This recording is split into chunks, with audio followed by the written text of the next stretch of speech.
What? Where are you? Gory, hurry up, man. We have a TLC match. No, this is important. Okay? Well, we gotta get the tag titles back. Just hurry up, please. Okay, bye. What are you doing? You're just in time for your interview. Come over here. You're an interview guy now. I'm an interview guy, in case you haven't seen Call to Arms Night 1. Now what I want you to do right now is speak clearly into the microphone and tell me your thoughts on the fact that there's trouble in paradise. Your partner's not here yet. There's no trouble in paradise, Jimmy D. Not that it's any of your business, but Gory is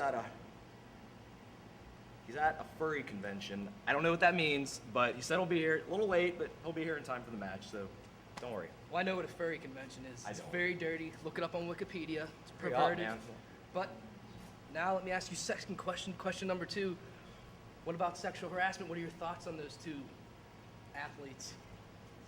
I respect sexual harassment, you know, and I do, but I never really got to congratulate them. Just hear me out, please. I will try. I never got to congratulate sexual harassment on hitting their peak as a tag team after about 10 years of acting like a couple of homos. I like it. And you know, Take over, run with it, flood of emotions. in my opinion, it's not about time served. It's about how you prepare the food. And what that means, Jimmy D, if you could hear me out one more time. I'm listening. What that means is that it doesn't matter if you were cooking food at McDonald's for 10 years. That does not make you a chef. Oh, good point. No. But me, I've cooked food in Japan. I've cooked food in Mexico. I've cooked food in Indiana.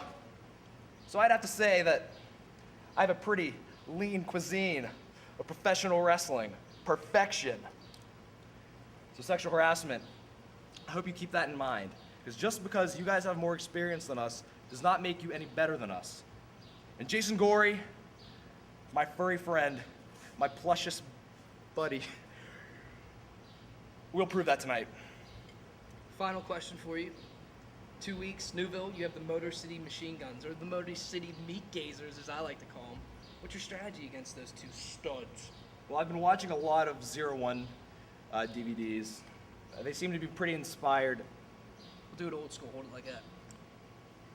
They seem to be pretty inspired by a lot of Japanese wrestling, and they have a lot of fancy chain wrestling too. I don't know if you've seen it. I have. But to me, Shelly Saban, it doesn't matter how many ways you can reverse a wrist lock. Hell, I was in a cording hold, British cording hold, for 46 hours. Chest flexor put me in that hold. Did you see that? 2005, I remember. It's vicious. Put it this way. It doesn't matter how many times you can reverse a wrist lock. That will not stop you from getting dropped on your head. That will not stop Jason Gory and Shiima Xion, your future tag team champions, from regaining those titles that night in Newville. Knocked up, 2008. You remember. Now, why don't you take over and share your thoughts on Jake the Snake Roberts? I'm not Michael even going to go Laces. on Jake the Snake Roberts. I'm going to talk 2 weeks from now in Newville, because that's my show. He just said it. Newville knocked up.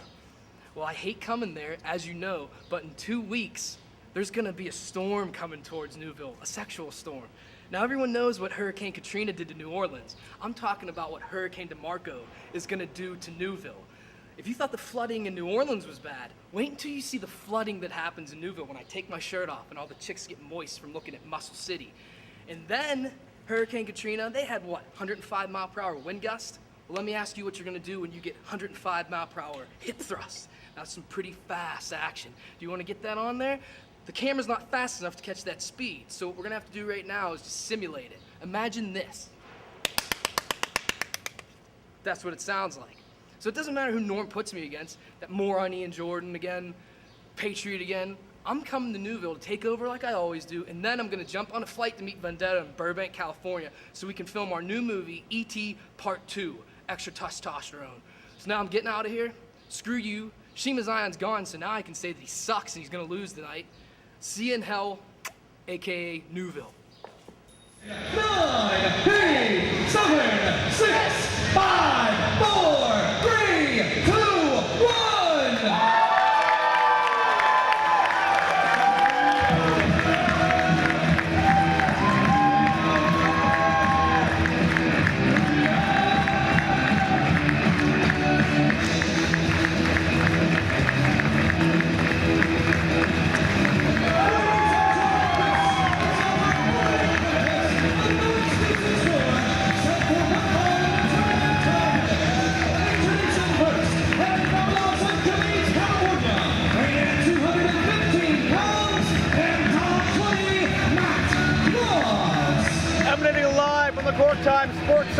Elizabeth, Pennsylvania. This is No Excuses 4. At ringside, I am Joe Dombrowski, joined, as always, by Jay Worthington Farnsworth and the Mavrosexual himself, Chris Maverick, set to kick off No Excuses 4 with the red hot in-ring action.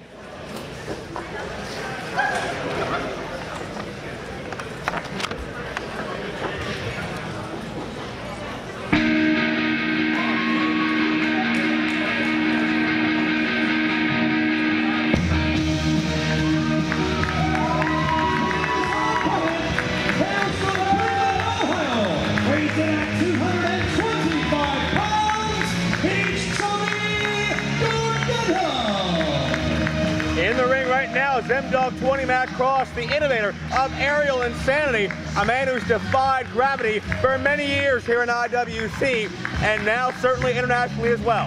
His opponent, Johnny Gargano, made major career strides in recent months by winning over the respect and admiration of the veteran Jerry Lynn. Gentlemen, should be a fast-paced contrast of style here. M-Dogg with the aerial antics, and Johnny Gargano, who prides himself on mat mastery.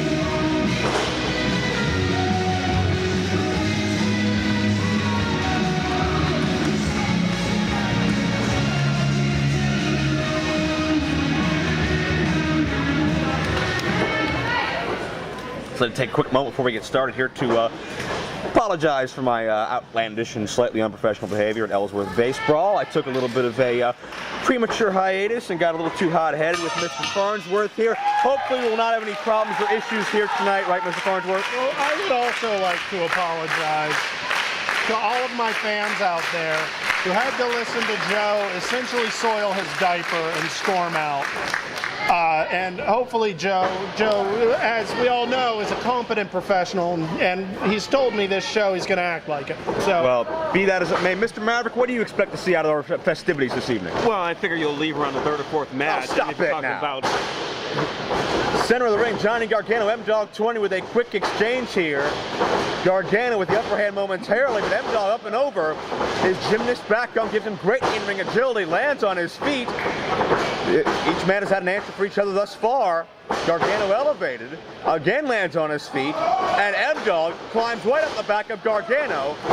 But it's Gargano with a first fit attempt, and M-Dogg quick to return the favor. Back and forth competition here, nobody with a decisive advantage. I'm actually pretty impressed here. Gargano, kind of a rookie compared to M-Dogg, has been around for several years, but he seems like he hasn't scouted pretty well. M-Dogg 20 Matt Cross has had a lot of great success internationally, as I touched on a moment ago. A recent tour with Pro Wrestling Noah and extended tours throughout Spain, Italy, really all over Europe with the new Wrestling Evolution promotion, frequently wrestling in front of crowds as big as 50,000 fans.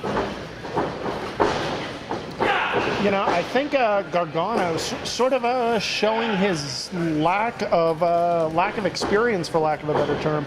You're not going to be able to keep up the pace, the speed against someone like M-Dogg. Just known far and wide as one of the best speed style wrestlers in the game. If I'm Johnny Gargano, I'm looking at that bandage that's slowly coming undone. And I'm thinking I'm probably going to try and kick him in the leg and keep him grounded. Yeah, M-Dogg 20 with a history of injury problems to that thigh and that groin area. It's kept him on the shelf in the past, but certainly M-Dogg is gutting it out here tonight. And Gargano able to return the favor here with a couple of fancy arm drags, much like we saw M-Dogg do a moment ago. I mean, don't get me wrong, Johnny Gargano is keeping up speed-wise. It's just, if you're going to play that game, you're not going to win when it comes to facing M-Dogg. Well, That's just how it is. Right, we're 2 minutes into the match here. I mean, M-Dogg, we've seen M-Dogg in Iron Man matches. He can keep this up for 30, 45 minutes. You know, most people don't have that kind of conditioning. I don't know if Gargano's ever wrestled a 45-minute Shoulders match. down here off the senton, but only a count of 2. And Gargano, he certainly's got a lot of pressure on his shoulders because he wants to impress the Super Indy champion, Jerry Lynn. And Lynn is a man who's been all over the world for 2 decades now, and he's seen a lot of athletes come and go. Lynn has said he sees something in Gargano, and he's sort of taken Gargano under his wing. And you know Gargano wants to do Jerry Lynn proud, who we must imagine is watching backstage on a monitor. Which, is another mistake. He shouldn't want... the respect of Jerry Lynn is nothing compared to the title that Jerry Lynn has. That 10 pounds of gold should be what he's after, not a handshake, not a glimmer in an eye, Joe. Well, I mean, we've seen Gargano and Lynn meet before, and it's been fantastic anytime they've had any type of interaction. M-Dogg gets the feet up, however, in the corner. Measures Gargano. Great agility with the roll through, picture perfect, and connects with the enziguri kick. M-Dogg 20 looking for a pinfall, 2-0. And M-Dogg 20, Gargano, certainly big Super Indy division stakes here as far as the contendership. And I've seen M-Dogg 20 go toe-to-toe with Jerry Lynn in the past throughout this country. And they've always stole the show in the past. Whichever one of these men, if one of these men can get to Jerry Lynn, it's going to be a great contest. But keep in mind, gentlemen, later tonight, Super Hentai will have his Super Indy shot. And not to get away from this match too much, but if there's anyone that can carry that title, we already know it's Super Hentai. We've seen him do it before. Jerry Lynn has a hard field to plow when it comes to Super Hentai. No doubt about that. We'll see that later tonight. Mr. Maverick, how does having an outside bit of advice, whether from a manager such as yourself, a mentor such as Lynn, how does that affect somebody's game plan? Well, when you've got a manager or an advisor or mentor, you've got a couple of advantages. First off, I mean, there's the obvious. Gargano doesn't have this right now, but obviously it's an advantage if your manager's there ringside. You've got an extra pair of eyes to watch everything. The opponent Cover up the standing moonsault, and no. You can scout ahead. And you also have the manager has the benefit of years and years of advice. Watching tape, watching matches all over the world. In Jerry Lynn's case, wrestling all over the world for the better part of 65 years now. Okay. That's a lot of experience that he brings to the table. Well, Jerry Lynn, certainly his advisement could be a very maturing situation to Gargano as far as in-ring technique is concerned. Certainly, Gargano's very intelligent at 20, but you can't know everything that young. And Jerry Lynn is a guy who has been everywhere and seen anyone that you could possibly name. So certainly Lynn, a tremendous mentor to Gargano, but will it be enough to get him through M-Dogg 20, a multiple-time IWC Tag Team Champion and competitor here for over 6 years now? Well, if he's going to get through M-Dogg 20, he's going to need to change his game plan. Trying to keep up with him as far as the speed aspect is just not going to work. He needs to try and ground him. He needs to try and get him to play his game. Gargano needs to take control of it. Gargano, great leapfrog over M-Dogg. And Gargano pushed the momentum down and connected with a facebuster onto M-Dogg 20. To borrow a line from Justin Idol, now that's what I'm talking about. Stop this running around stuff and you have the advantage. I mean, nothing against M-Dogg 20's mat skills, but that's the weaker of the two games there. Super kick countered by M-Dogg, able to duck underneath, mid-ring exchange, connects with a leg sweep and an elbow, measured it perfectly. An outstanding shooting star. This could be all here, and a kick out by Gargano at the last second. We saw M-Dogg 20 make a triumphant return a couple of months ago, defeating John McChesney in a big-time matchup. M-Dogg looking to build a streak here.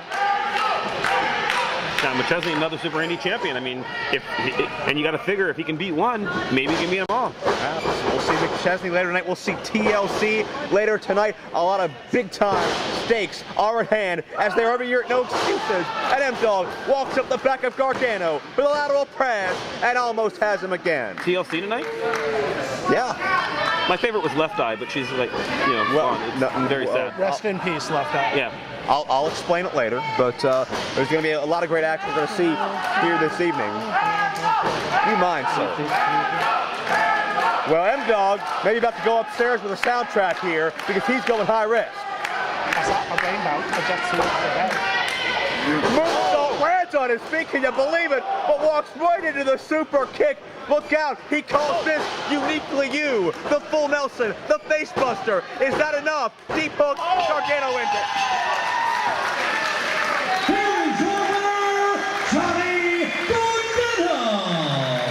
Johnny Gargano overcomes an IWC veteran and international star, whether that was from his own playbook or whether it was from the teachings of Jerry Lynn. It's very clear Gargano's stock in the international wrestling cartel continues to rise, gentlemen. It doesn't matter if Jerry Lynn taught him or not. He's the one who did the legwork. Jerry Lynn loves you or hates you. It doesn't matter. Concentrate on the ladder that you're trying to climb to get back to the Super Indy Title. Mr. Maverick, is the sky the limit for Gargano or what? How far can this kid go? He can go anywhere. I mean, like you just said, M-Dogg 20, that's no slouch. M-Dogg 20 has wrestled all over this world. M-Dogg 20 has wrestled in just about every independent federation I can think of across this country. Johnny Gargano just beat him. Center of the ring here. Gargano extending the hand. M-Dogg stroking the beard, trying to make up his mind here. He accepts it. And that's another big teaching, gentlemen, out of the Jerry Lynn playbook. It is respect. Both men showing it. M-Dogg will have another day. Gargano continues to rise, and perhaps a future contender for his mentor and his championship.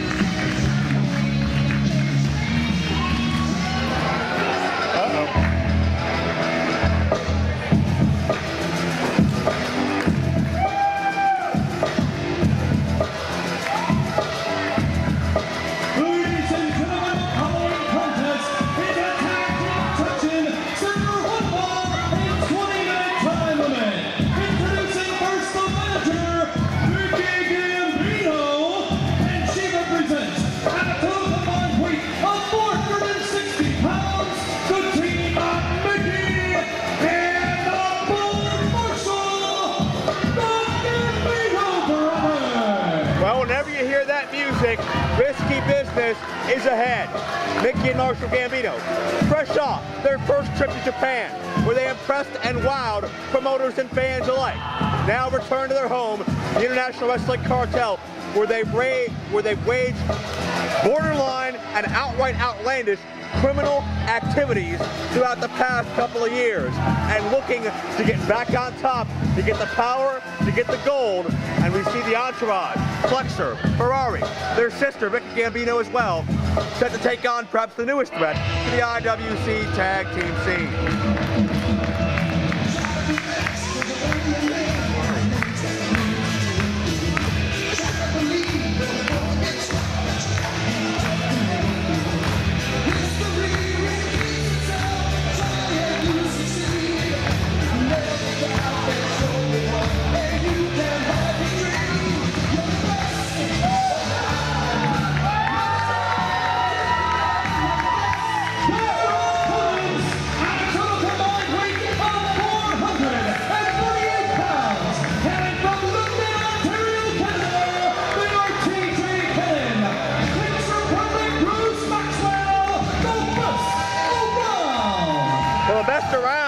Has won over IWC management and fans over the past several months. An impressive debut and a great showing at Ellsworth Baseball in their follow-up match against none other than the Motor City Machine Guns, the most cohesive tag team going today, has led the best around to earn a lot of respect from our fans here in the IWC. Oh, so they won over the fans of IWC. Big deal. If you march Barney down those steps, they'd all be applauding and counting as high as they can. Just probably about 6. Don't front on Barney. I've seen Barney in some really good mat classics over the years. Well, enough about individuals that wear purple in wrestling. Let's discuss the Gambinos and the best around. I'm saying Barney went,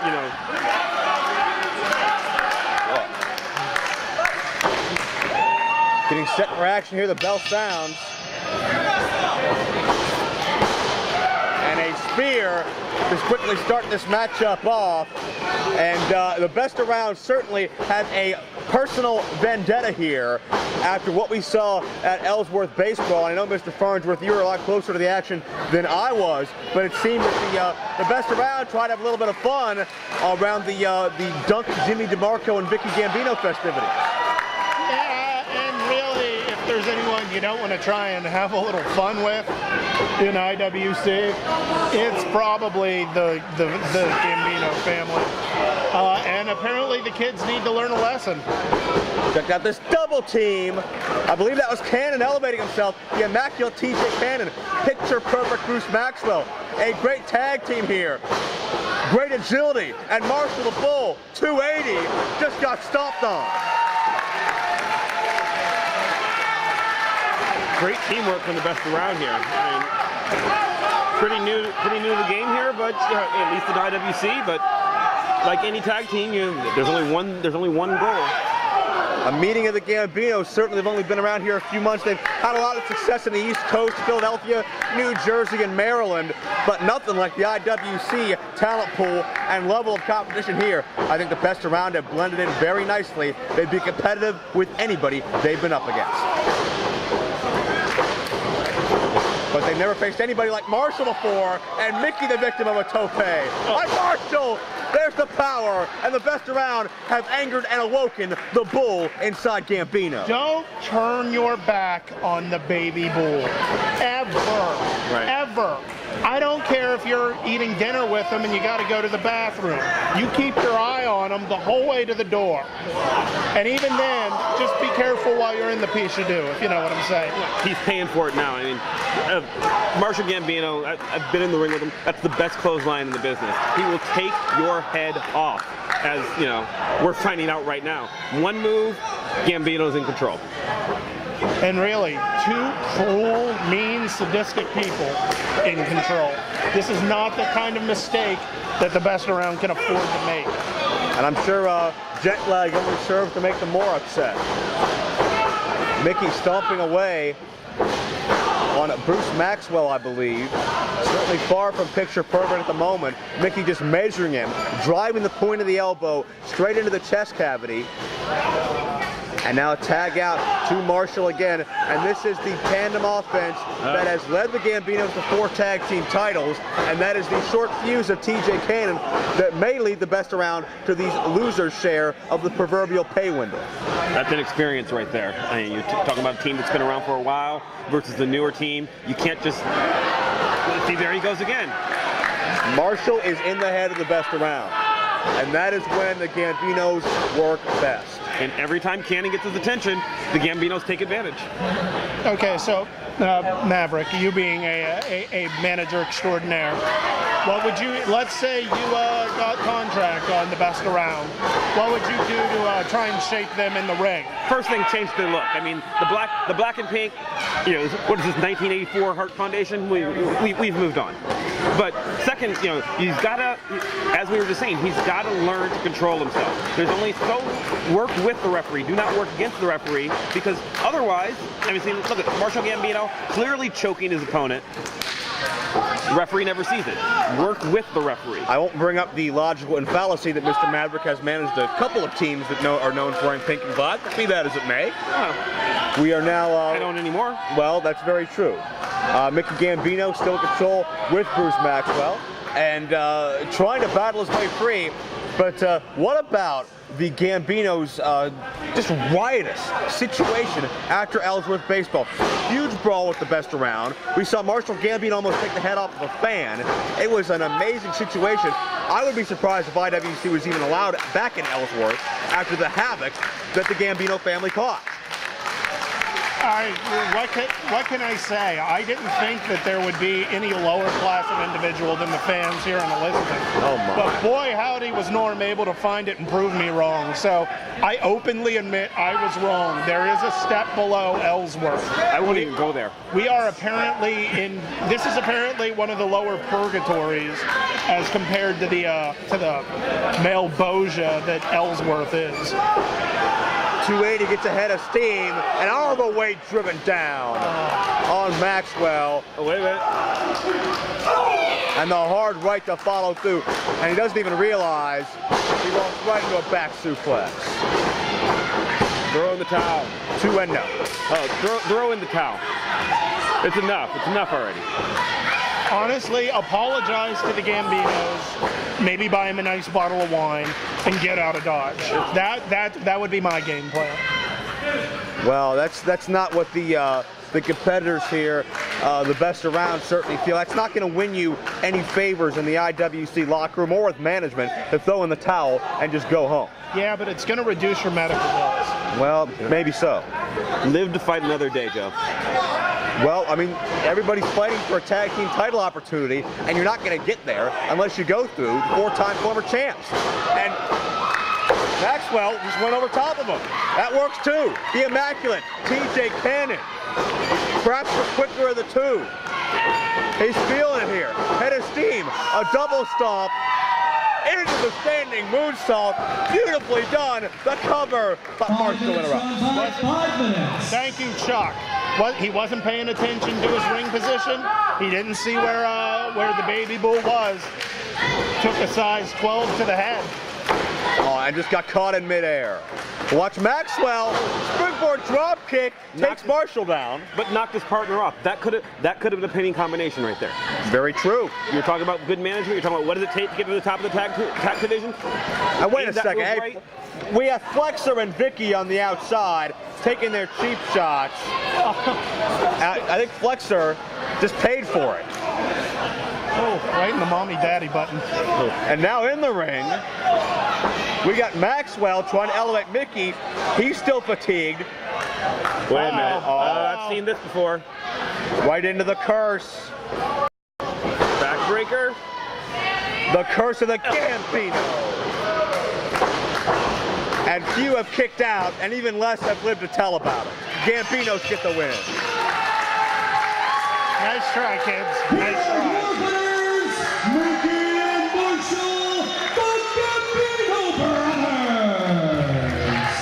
The strength of the family continues on despite a less than stellar base brawl. And the family has once again proven they will forever be a force to be reckoned with. And mob rules seem to more often than not win out in IWC.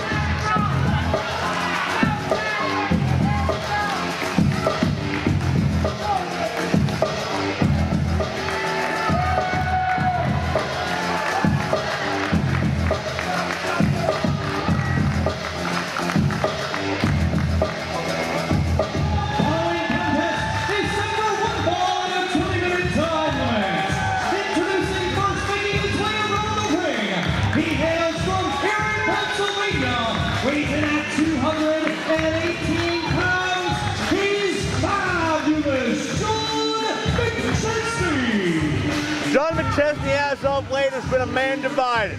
For several months, the top henchman and running boy of Dennis Gregory, former leader of the War Machine, John McChesney has recently started to question his own decision after Dennis Gregory took credit for doing things all by himself that he would never have accomplished without McChesney. McChesney feels underappreciated and disrespected. And it came to a point where Dennis Gregory accidentally cost McChesney a match at Ellsworth Base Brawl. McChesney turned around and said, "Gregory, you said there's no one left you haven't beaten? There is one man left. That's McChesney himself. Will Gregory be able to keep the troops in line?" He's at 226 pounds. He's a former IWC champion. He's Reyes. Reyes was that man who defeated John McChesney thanks to the errant interference of Dennis Gregory that went awry. Hence this rematch here without the champion anywhere in sight, as McChesney wants a shot at Reyes one-on-one. He feels he can get the job done. We've seen Reyes become victimized by Gregory and his henchmen for really the better part of a year and a half at this point. Reyes has still not regained that heavyweight title, but he's inflicted a lot of revenge in the form of pain.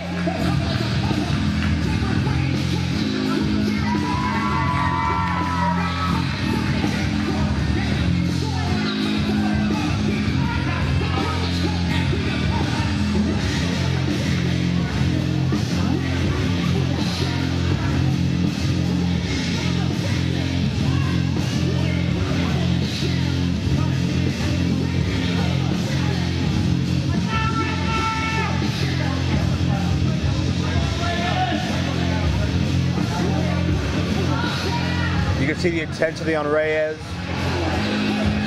You can see McChesney focused as well.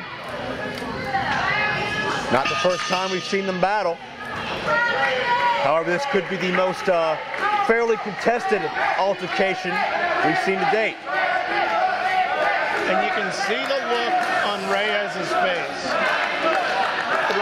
You brought up a good point in that he hasn't been able to get that title back yet.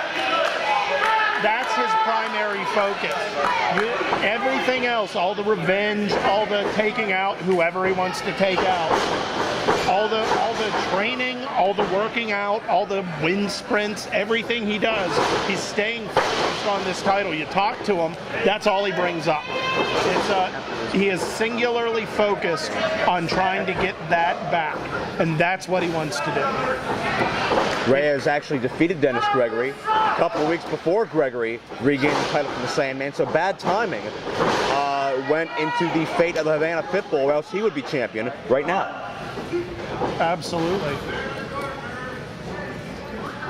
And on the other side of the coin, Fabulous John McChesney definitely apparently now wants to get to that title. His hat is square in the center of the ring, and what a great way to climb that ladder than with a victory over Reyes, which is in and of itself quite a difficult task. Well, I mean, the question here is, when McChesney said that to Dennis Gregory, was he acting out of momentary impulse and anger over accidentally getting hit in the face of the IWC Championship? Or has McChesney reached his breaking point? And we really don't know what the current relationship is, if Gregory's been able to smooth things over. McChesney hasn't made any waves since Brace Brawl, so we don't really know where his opinion lies right now. We very well could see him in the next Dennis Gregory title defense. Yeah, okay, he's stayed mum about it since then. He's calmed down. I'm saying I saw that look in his eye at Base Brawl. He's decided he wants the title. He may not be saying it. He may not even be acting on it, to be honest. But it's there. But roll up here, shoulders down too. In the back of his head, he's thinking, I am championship material, and it's time I prove it. I don't think the two opinions are mutually exclusive. I mean, McChesney with a cover now, no. we've seen John McChesney in this company for what, 6 years now, 7, and O'Connor roll here, beautiful back bridge by McChesney, not enough, and Reyes comes right down with a body scissors, turns him over and traps the shoulders. Both men back to a base. He's always been impulsive. He's always, acted first, thought later. But once John McChesney puts his mind to something, nothing ever changes his mind. We watched John McChesney, be inseparable, virtually inseparable from the Super Indy Championship for like 3 years. I believe he's held it more times than anybody else. That's true. Check out this Pescado off the beautiful drop kick. The pace quickens, and right now it's advantage McChesney. And everyone we've ever seen him face, when he puts his mind to it, we've seen John McChesney go toe-to-toe with, let's see, Chris Angel. Who else? No, Chris Angel. Who am I talking That'd be the about? fallen angel, Chris Daniels, sir. We've seen him face AJ Styles. We've seen him face Super Hentai. We've seen him face Low Key. Oh my God. And Low Key nearly killed him, but McChesney comes back time after time after time. He doesn't care. And eventually, what does he do? He beats Low Key. Right. If I'm Dennis Gregory, I'm worried. Well, we've seen McChesney do a lot, absolutely. We've seen him rise to the occasion many times, but he's been complacent in the past year or so as Dennis Gregory's underling. But perhaps there may be time for a change. There may be, indeed, a malfunction in the junction of what's left of the War Machine. Well, that rhymed, Joe. Someone's been brushing up. Reyes with a gut wrench, side salto suplex, takes the fabulous one down. It's like a late 80s, West Coast hip hop vibe going. Reyes cinches in the chin lock. Vanilla Dombrowski? I think not. Reyes is trying to wear down McChesney, keep him grounded, so McChesney cannot have those spurts of offensive explosion, like we saw with the drop kick and, of course, the dive as well. Reyes is another man that prides himself on mat wrestling, trained extensively in dojos all over the world, wrestling, mixed martial arts, studying under Antonio Inoki, competing in all over Europe, all over Japan, all over North America. certainly this plays to his strengths. And as I've stated probably time and time again, probably the most well-conditioned athlete found in IWC. As soon as the pace quickens, McChesney creates some distance and is able to snap off the head scissors. Reyes realized it and right back down to really a rear naked choke at this point. Looks like he might be trying to get a body scissor in with it, just to stretch out those lungs, make it even harder to breathe.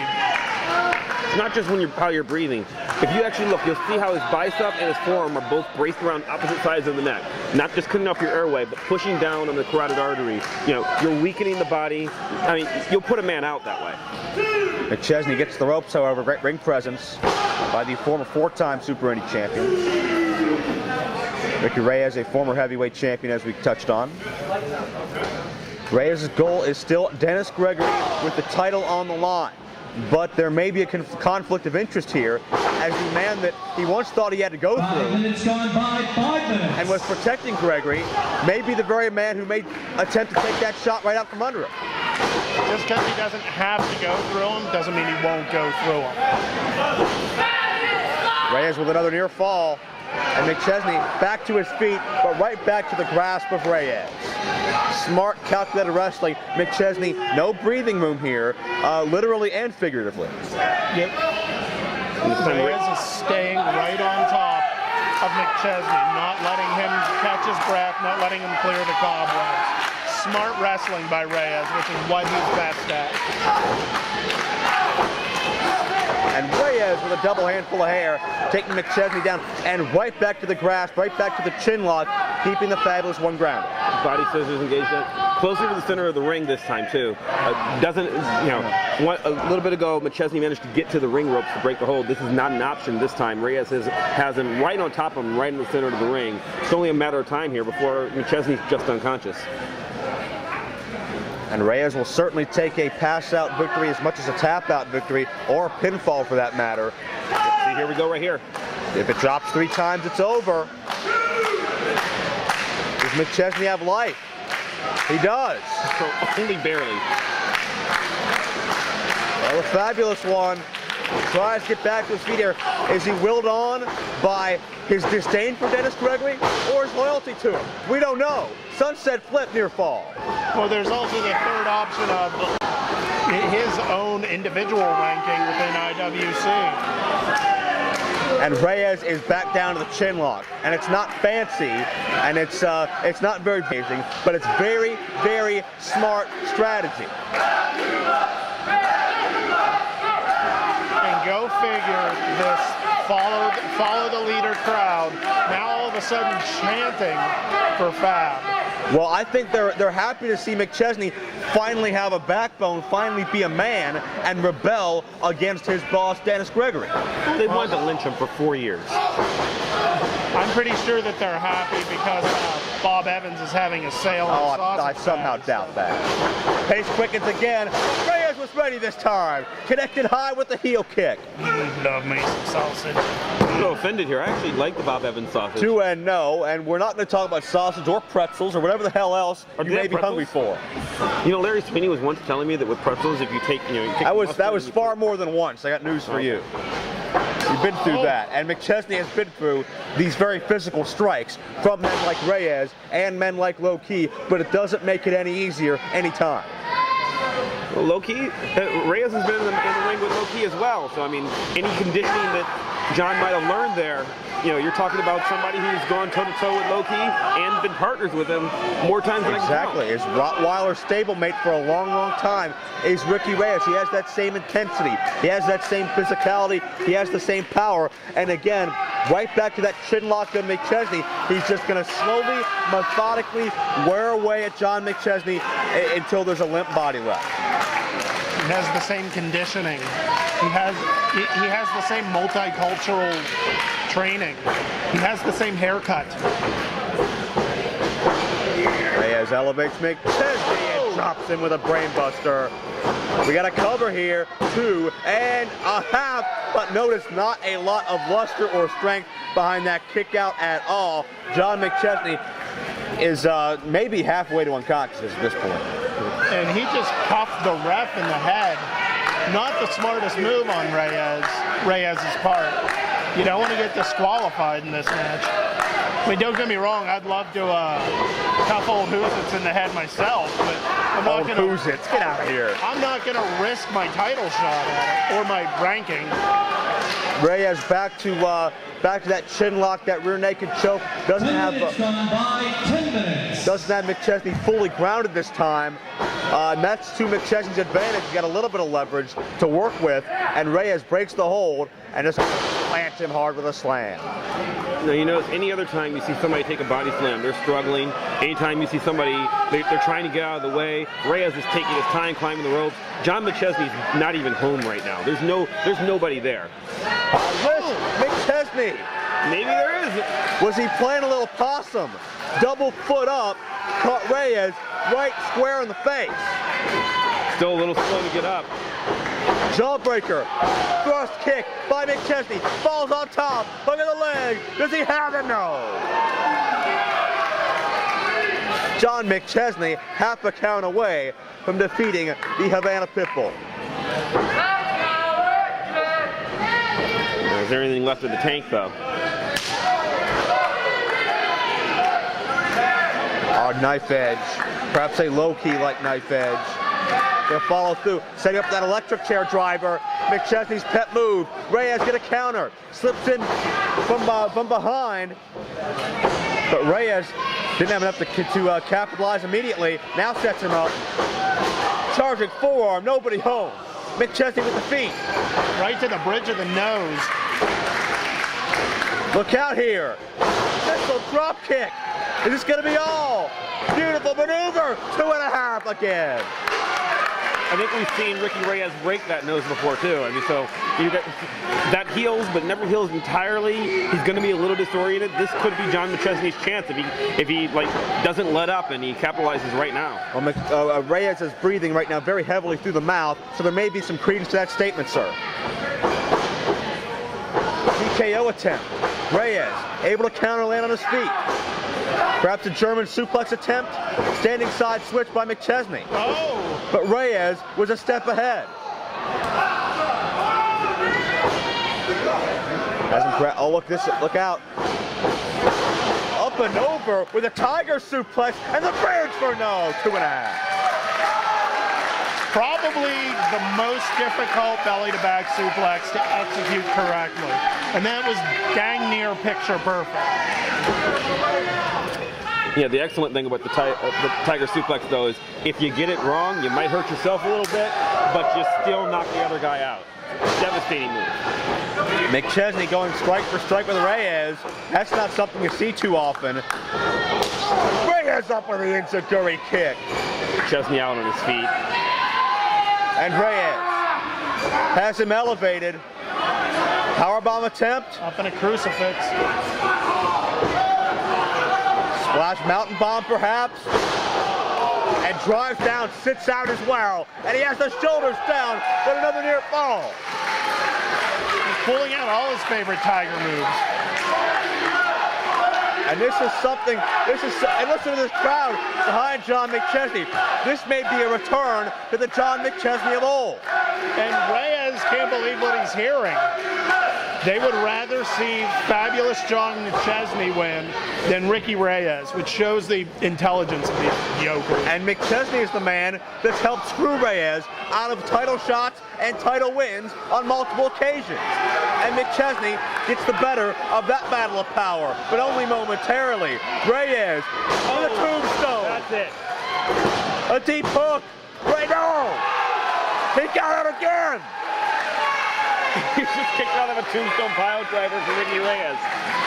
The fight and the fire in John McChesney. 15 minutes gone by, 15 minutes. Gentlemen, this does not look like a crony or a lackey or a yes man or a guy that does dirty work. This looks like a man rediscovering himself.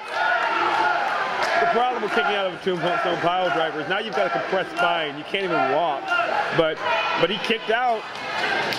It's showing something. Reyes has McChesney on the top turnbuckle.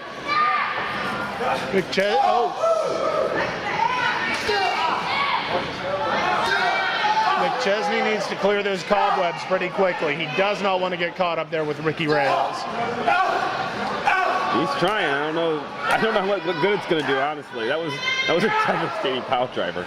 And these headbutts are going to make both men very woozy in a very precarious situation. And it's only going to get more dangerous before it gets better.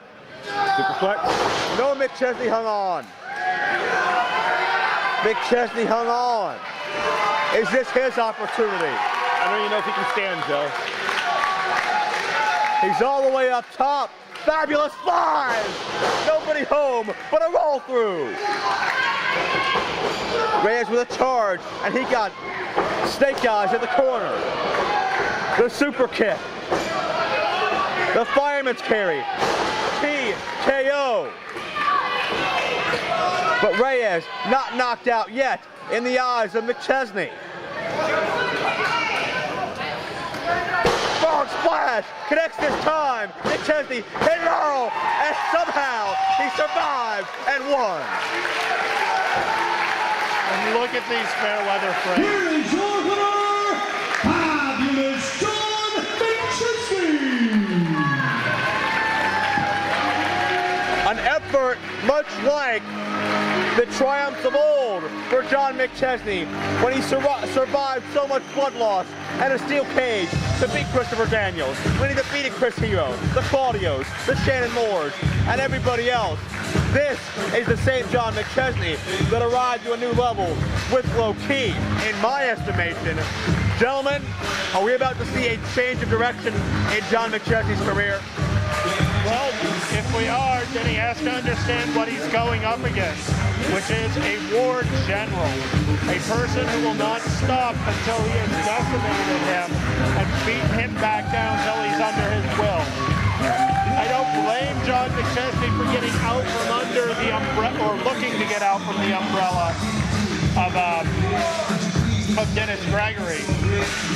But that's a pretty big dose to handle. Well, good luck, Sunshine. If John McChesney is making a statement that he wants Dennis Gregory's IWC, wait a second.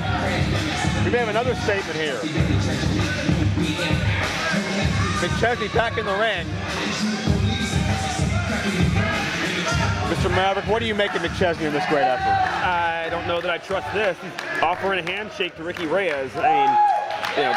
Well, either way, you got to give McChesney credit for surviving Reyes, a guy so lethal, made so many guys tap out, but he couldn't do it with McChesney. I'm amazed he's even standing now. I mean, Reyes nearly killed him in the ring right here.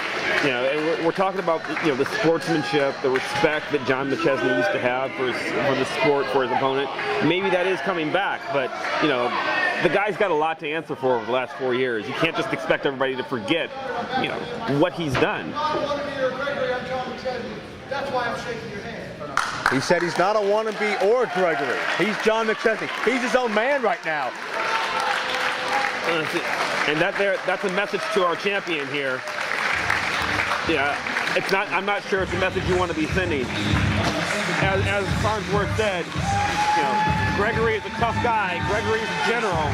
To just be taunting him like that, you never know what's going to happen when Dennis Gregory, you know, sees this tape later. Dennis Gregory, beware. There's been a revolt in your army, and it may cost you your precious crown jewel.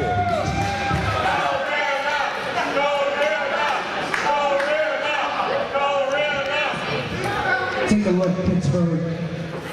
What you're looking at is a living, breathing, snarling, sweating, unstoppable professional wrestler, the likes of which you have never seen.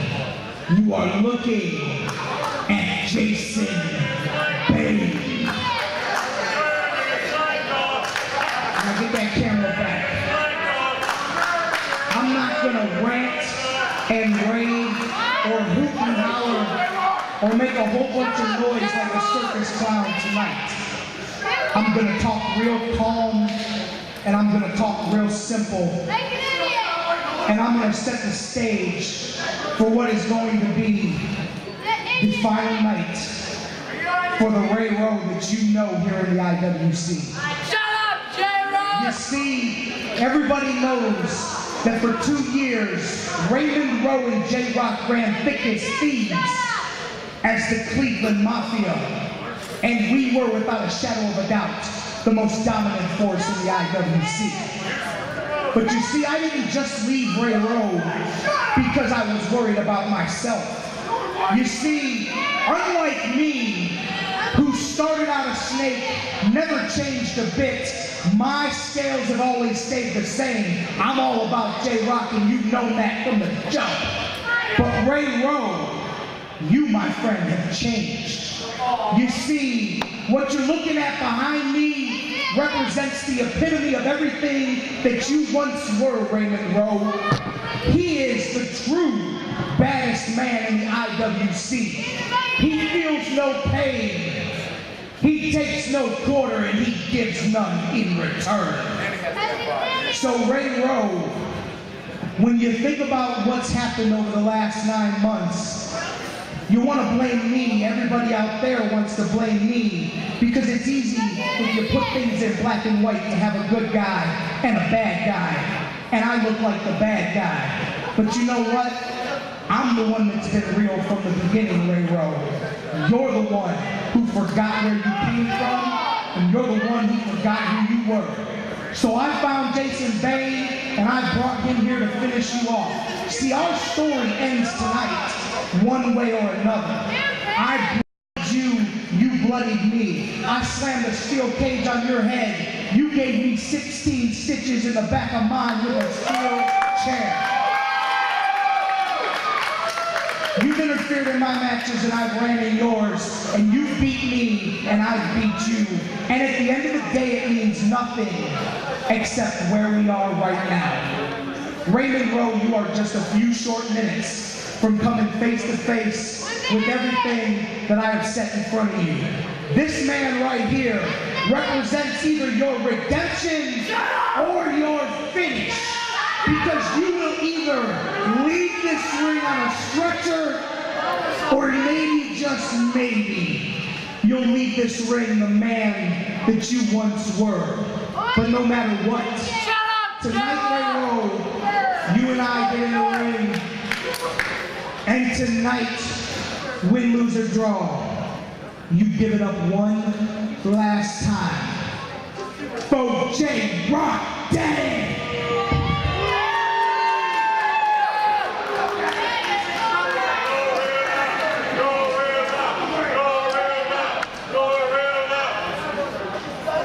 Ladies and gentlemen, the following contest is a lights-out match.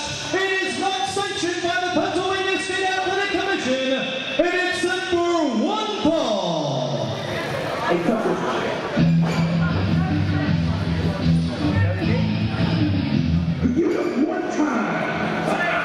Well, ladies and gentlemen, we are set for a very, very personal war here. The implosion of the Cleveland Mafia reached its culmination.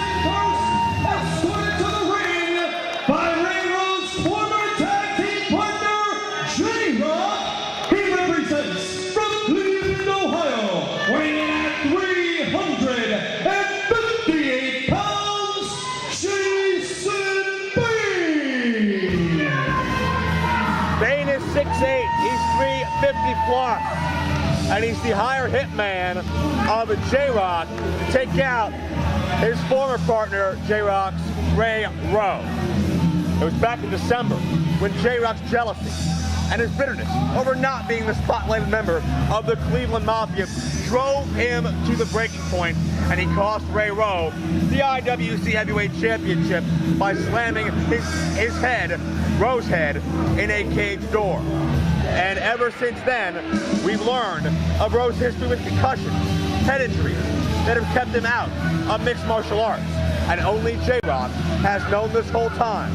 But when J-Rock brought Bain to IWC, Bain had one mission: target the head, target the injuries, and run Ray Rowe out of wrestling forever. Bain has not been successful yet, but J-Rock has programmed him to do that tonight. Look, it's like J-Rock said. This snake hasn't changed his colors. When Ray Rowe picked him up, he knew he was a snake. Now he got bit and he's wondering what happened.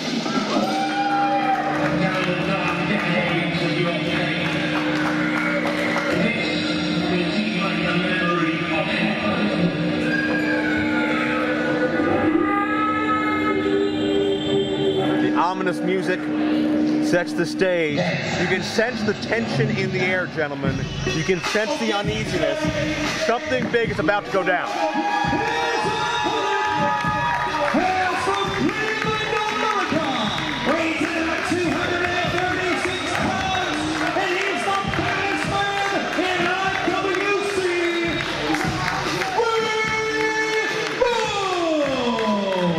Rowe had a chance to gain revenge on J-Rock a couple of months ago, one-on-one. Rowe, for all intents and purposes, dominated the contest. But when it came time for the kill shot, came time for a pinfall, Rowe declined. Said it's not going to happen until he gets through Bain first. He wants J-Rock to survive long enough to see Rowe decimate his hired heavy.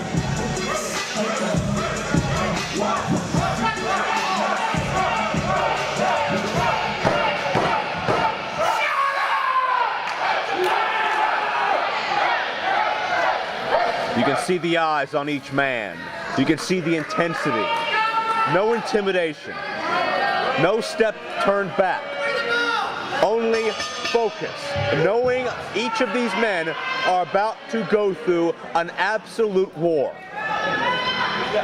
I have no doubt that Ray Rowe is the baddest man in IWC. However, to fairly lay claim to that title, he has to get through this walking wall in front of him. Jason Bane is so big he affects gravitational fields. This is not going to be like any other contest he has ever been in. Ray Rowe has to essentially completely change his game plan. He's used to being able to overpower and, for lack of a better term, bully anyone else in the ring. He's not going to be able to do that with Jason Bane. And so now we get to see just what plan B is going to be.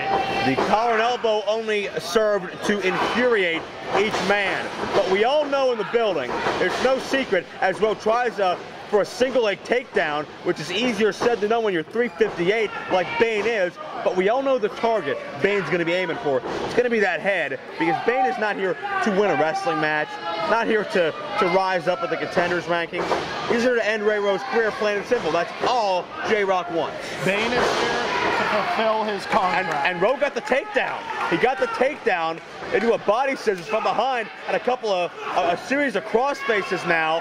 You can bust somebody's nose up really badly with that, but the power of Bain sends Rowe right through it, back to the single leg, and we are going to see a fight here. This is not going to be a wrestling contest. They're going to go to their basics, they're going to go to their comfort zone, their instincts.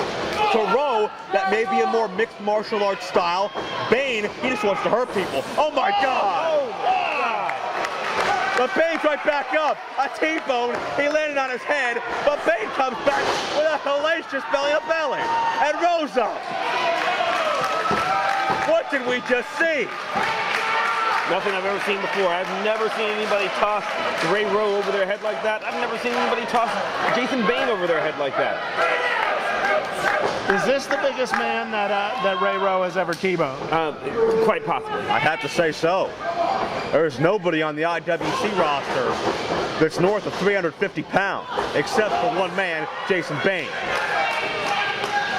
The interesting thing here is that, we were talking, you said it's not a sanctioned match, that we're going to see a fight here, but it's not just a mixed martial arts. And check out what Bain just did, not to cut you off here, but head first, right into the post, and you can see the dazed look that Rowe has on his face already. That is the one weak point that the emotionless assassin Ray Rowe has, and Bain finally found his opening only a couple minutes in. And that's not just a guy into a post, that's a guy thrown into a post by Jason Bane. As much as it would hurt if anybody shoved your head into a steel post, with that kind of force behind it, it's just that much more. Oh, they are right by us, and you can hear those chops. Absolutely. And J-Rock's not satisfied. He's screaming to Bain, hit him harder, but these guys pulling out all stops already. And you can hear the smack, elbow on Ray Rowe's flesh. That's bone on bone. And Bain begins to systematically dissect his opponent. Look at J-Rock. Getting right in the face of Ray Rowe. This is what J-Rock has wanted to see since the betrayal. Like possibly before. I mean, that was clearly brewing for a while. It is so personal between J-Rock and Ray Rowe. J-Rock, a case of the green-eyed monster. Ray Rowe, a case of his best friend and mentor for 2 years, turning his back on him just when he needed him the most in that IWC heavyweight title match. And then, of course, leaking Ray Rowe's secret about the head injury. That's very true. If he hit that Punk, he'd be dead. Would you please be nice? Well, he would. It would be. Bain get a charge, but nobody home. And that could have been it right there. That could have been it for the ring post. Oh. And Ray Rowe just curb stomps Bain into the turnbuckle.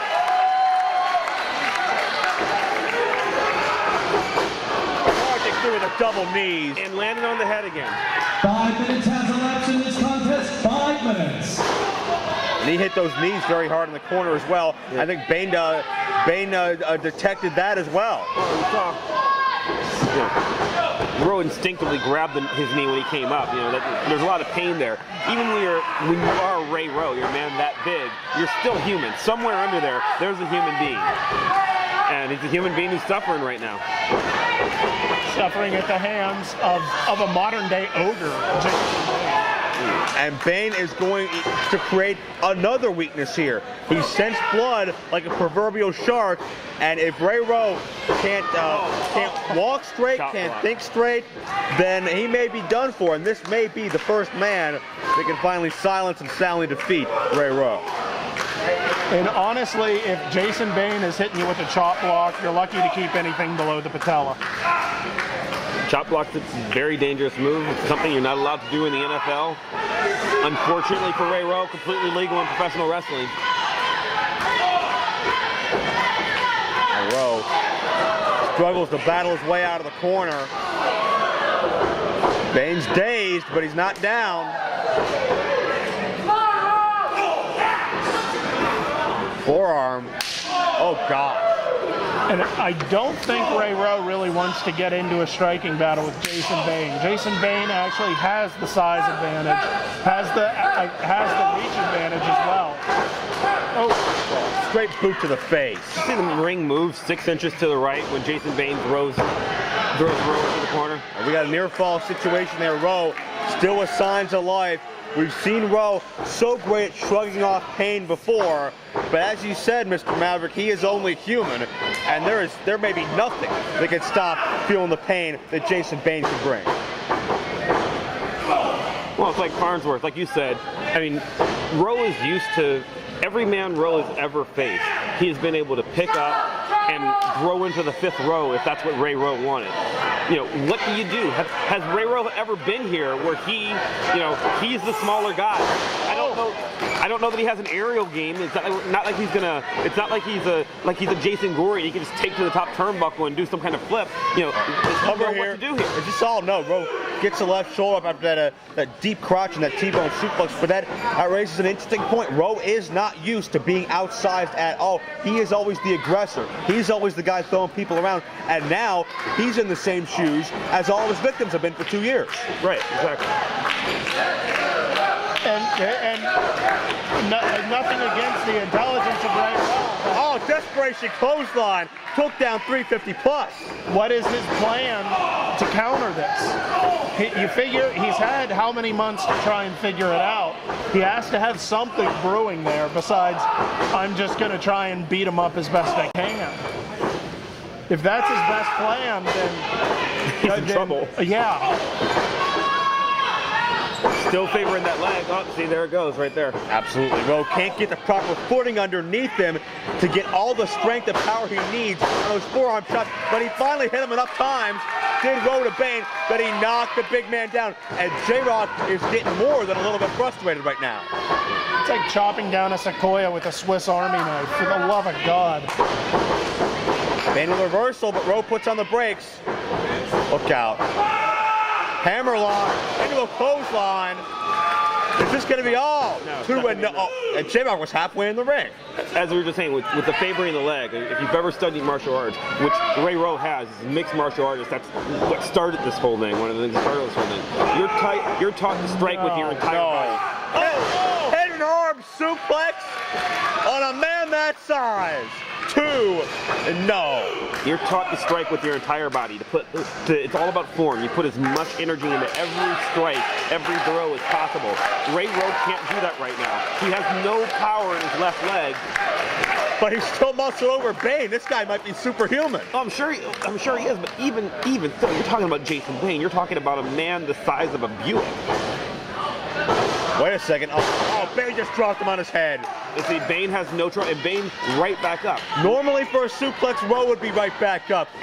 Cover, 2, and no. Or normally for a headshot, Rowe would be right back up. But he's taken so many from Bain in a short span of time, he may have another concussion. And if he has another concussion, this may be sayonara for his career. To be fair, I mean, look at everyone else that has gotten into the ring with Bain here in IWC. They have not lasted this long. Not at all. Oh, no. What the hell? Oh. Dragon suplex. Rowe keeps digging deep. He's going up top. Wait, no, there's no. Maybe he is Jason Gory. Shades of Jason Gory. We may answer your question, Mr. Maverick. I mean, now he's got an injured leg. He's got a. What is he gonna? Unbelievable! Stop, but nobody home. If we reinforce the ring, I would hope so. I mean, this is not the time to bring the question up. Hopefully someone thought of it prior. And Bain senses an opening and begins to target Ray Rowe. I mean, we are talking about nearly half a ton in the ring right now. Actually, probably around there with the referee as well. Bain. Oh, no. No. Oh, my God. Yeah, I hope the ring's reinforced. Second turnbuckle. Belly belly. Good Lord. He may have shattered his shoulder. He may have just knocked him into sometime next week. An aftershock sent through Elizabeth, Pennsylvania here. A tremor, if you will. Well, J-Rock promised the end of Ray Rowe's career. I think we just saw it. Bain with a cover. IWC as a new unstoppable monster. No! Rowe still got out. And look at the frustration on Jason Bane. What does he have to hit him with? He's not going for a moonsault. For the love of God. Wait a minute. Oh my God. God. Maybe he is. He just said rope to the top rope. I think J-Rock shaking his head no. Are we about to see a 450 splash, maybe? Wait a second.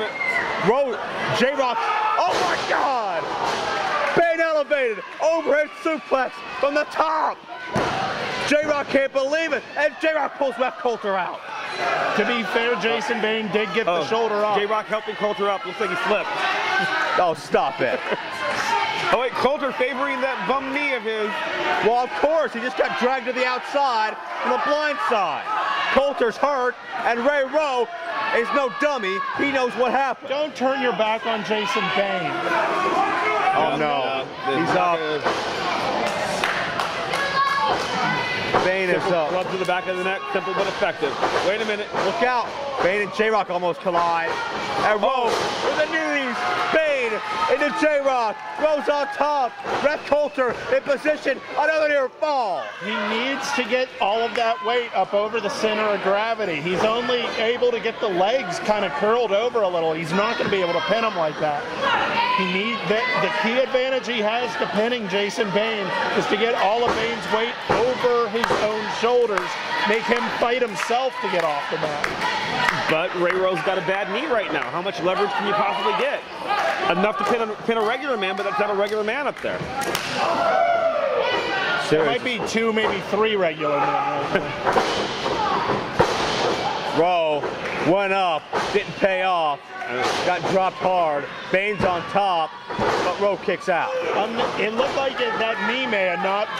He may have had a knee problem there trying to. Oh, the vaulting knees again. Sends Bain to the corner. Yeah. Wait a minute. That only made him angry. Oh no. No. Chaos Theory? What the hell? That's it. Got him. What a match. Got his own weight over him. Told ya. The winner of this contest, the baddest man in IWC,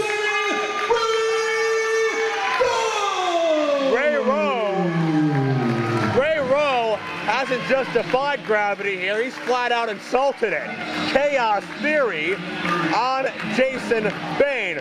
358 overhead with a rolling German, and J-Rock's biggest, meanest monster was not mean enough to stop Ray Rowe. Honestly, if Bain couldn't get it done, who can? That's a very good question. That is one that I, sir, cannot answer right now. Mr. Maverick, how did Ray Rowe do this?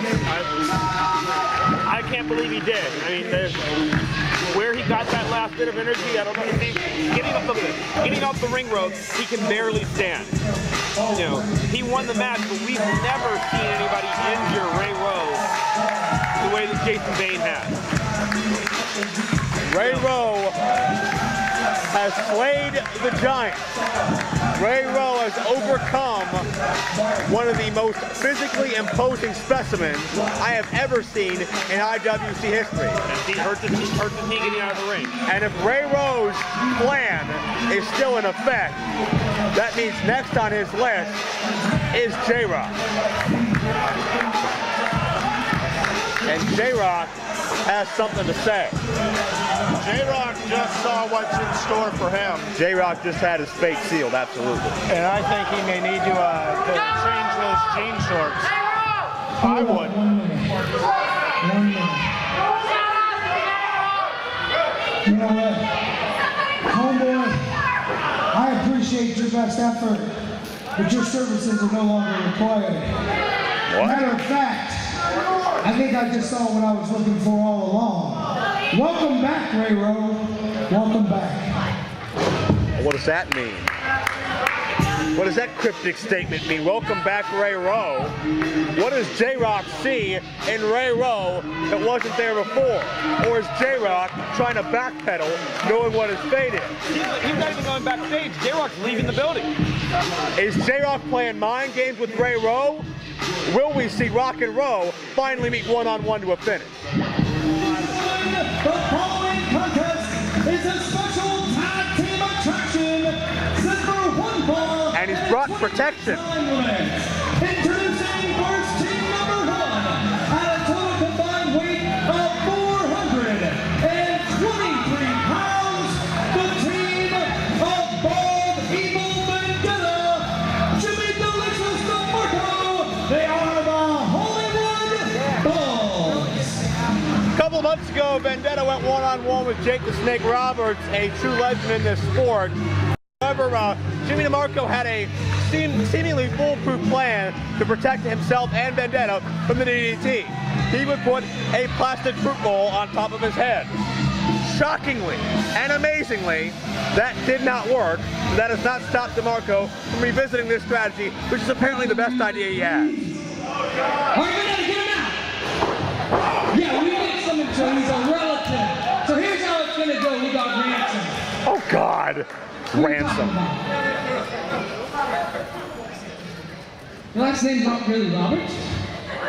What? What is it? What is it? I can't even spell that, let alone say that. Let him go. We got false information.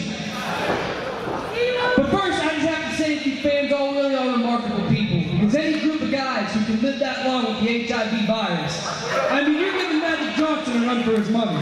Now hit their music. See what condition my condition is in. Their opponents at a total combined weight of 462 pounds. Ladies and gentlemen, let's hear it for Michael Facade. And let's hear it for the legend himself, Chief the Snake Roberts. Well, certainly Chuck Roberts a little bit worse for wear thanks to the balls. But the balls have been targeting Michael Facade for many, many months as part of the Gambino family's hit on the Suburban Terrace. And there goes that fruit bowl.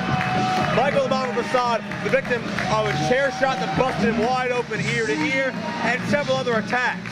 So promoter Norm Connors was quick to give Facade some backup when he needed it most. In the form of the master of psychology, the master of mind games, the evil genius and future Hall of Famer, Jake the Snake Roberts. Honestly, my hero. No one understands what goes on in that ring better than Jake the Snake Roberts. If there was ever a person born to play mind games with people, it's Jake the Snake.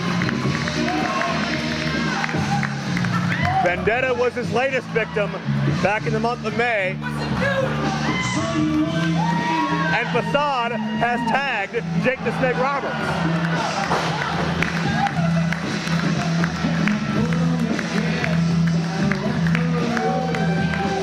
How about that visual, Farnsworth? Facade has left his mark on one of wrestling's biggest legends. And I think Jimmy DeMarco's offering to let Michael the Bomber tag something else. And let's not pursue that any further. You might let him tag the Delicious.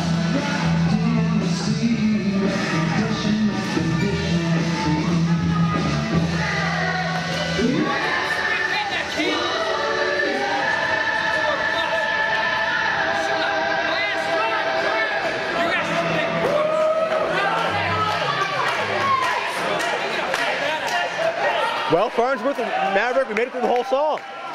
We appear to. Great song. Indeed. You're a legend, you get a little extra.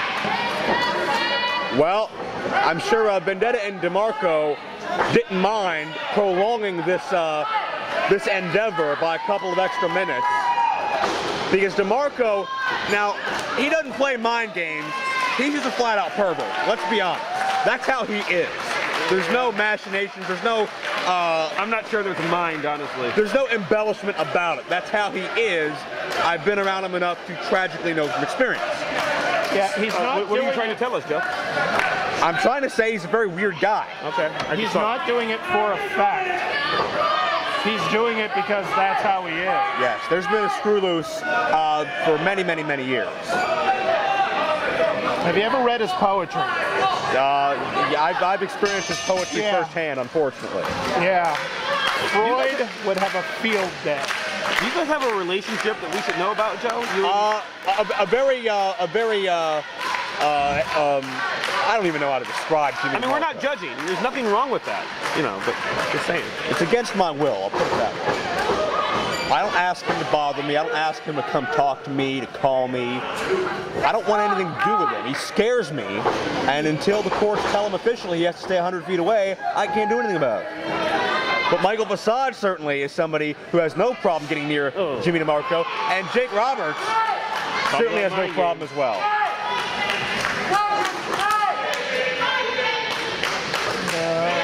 Jake hitting Jimmy Delicious with an old nasal rocket there. And I wouldn't be surprised, depending on DeMarco's past exploits. It's possible he does like it. Tag is made to the master of the DDT.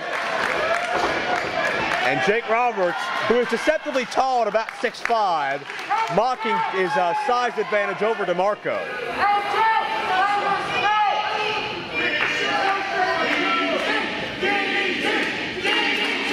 And Jimmy DeMarco, once again, has taken off the anti-DDT helmet.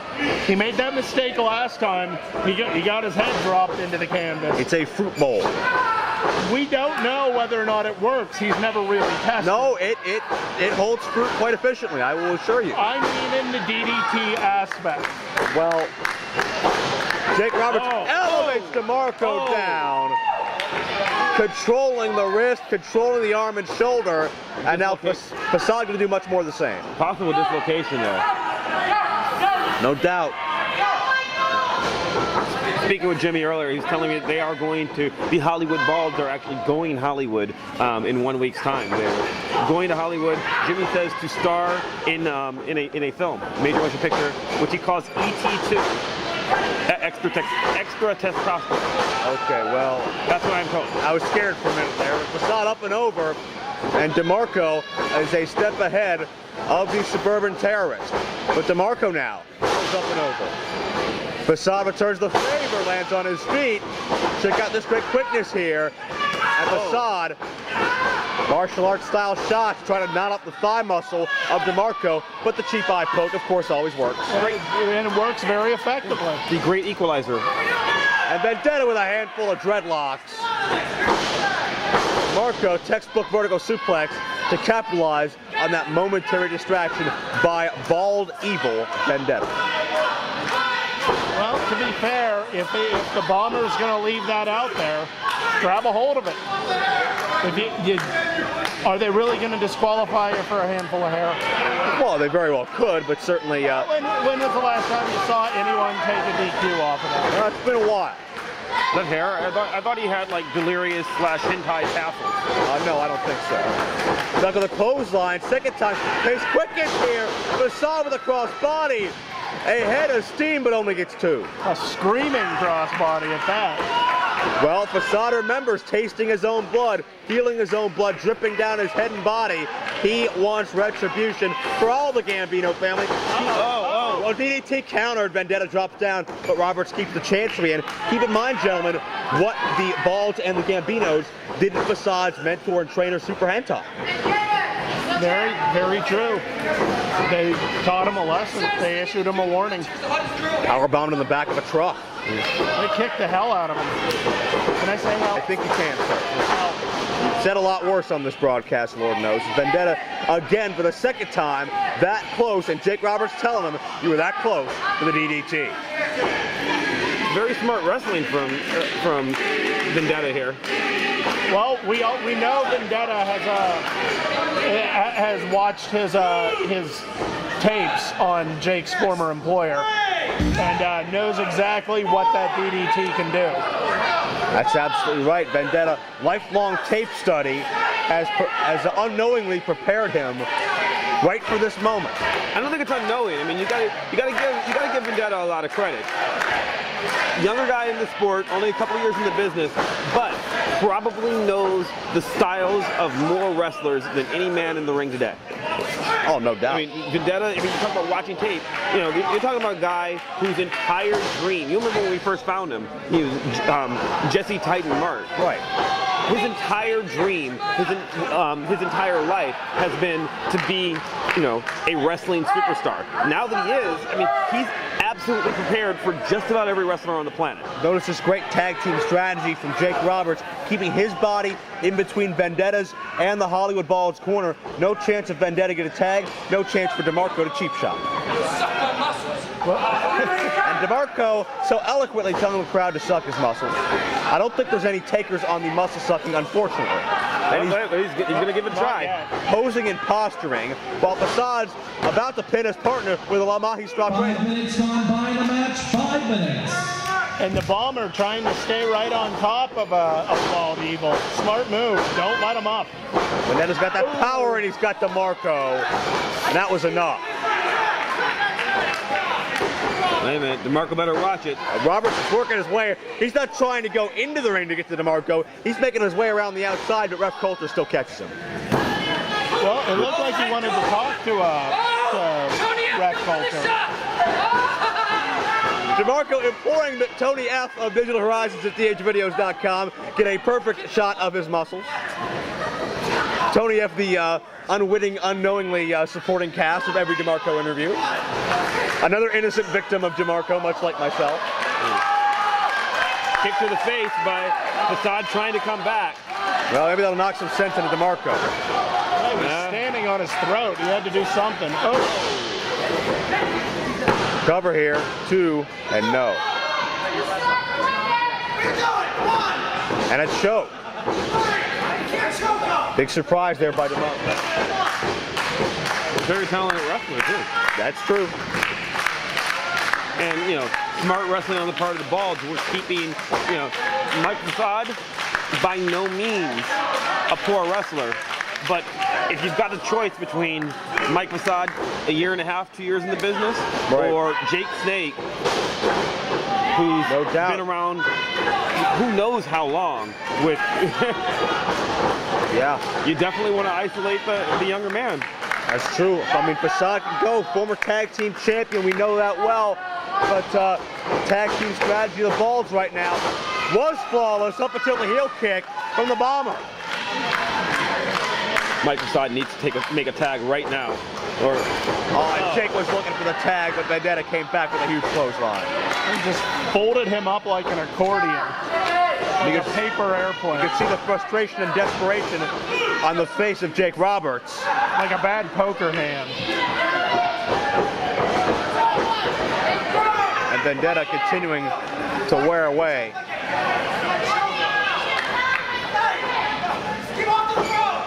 And when is Coulter going to realize they're not going to listen to him? contractually required to do that. Yeah. DeMarco with a tag, not a legal tag by the way, since his feet weren't even on the apron, but That's what they call the aerial tag. well, yeah. Surprised you didn't know that, Joe. You're a pretty knowledgeable guy. Well, I try to be, but Jimmy DeMarco rewrites the book on what is acceptable and not acceptable in the world. Both in ring and out. Facade with a jawbreaker, tries to come back here. Head of steam, takedown. Looked like almost a modified STO there. Rapid fire, took DeMarco down, but DeMarco's still in between Facade and Jake Roberts.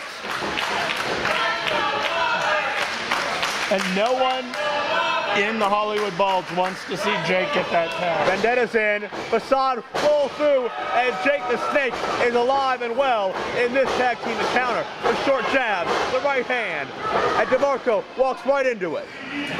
Just dropped him straight down, crumpled him. Wait a minute. Short arm clothesline. And we know what that's a signal for, gentlemen. Crowd wants to see it. Could be lights out for the Balls. Jimmy, get the helmet. It's worked for 20 plus years. Facade, springboard, heel kick. Vendetta gets dropped, but DeMarco got away. However, Bald Evil did not. Good night, Vendetta. Time tested. Roberts snaps him down, and that's going to be all. Revenge for Facade.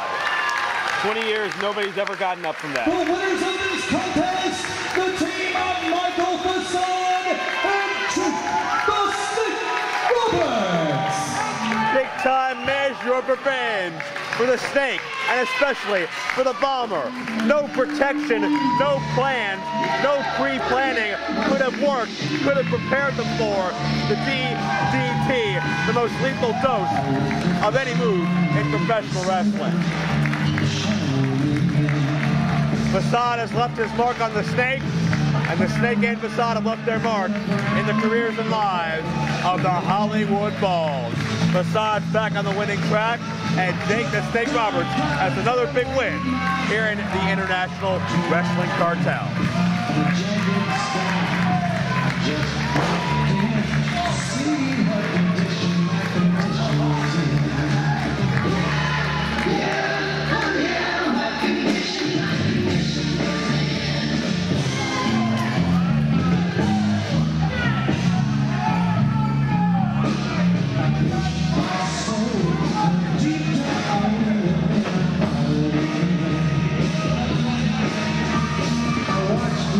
Wait, whoa. That's John McChesney. He's had major problems with Jake Roberts for about 4 months now. He's the reason Jake Roberts is not allowed to carry a snake into the Court Time Sports Center. And Jake Roberts is the reason why John McChesney couldn't qualify for Super Indy 7.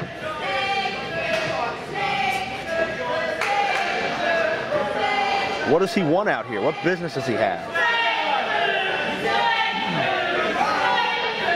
I think we might be finding out here. Well, we know him and Dennis Gregory are having a falling out. What does McChesney want with Jake Roberts?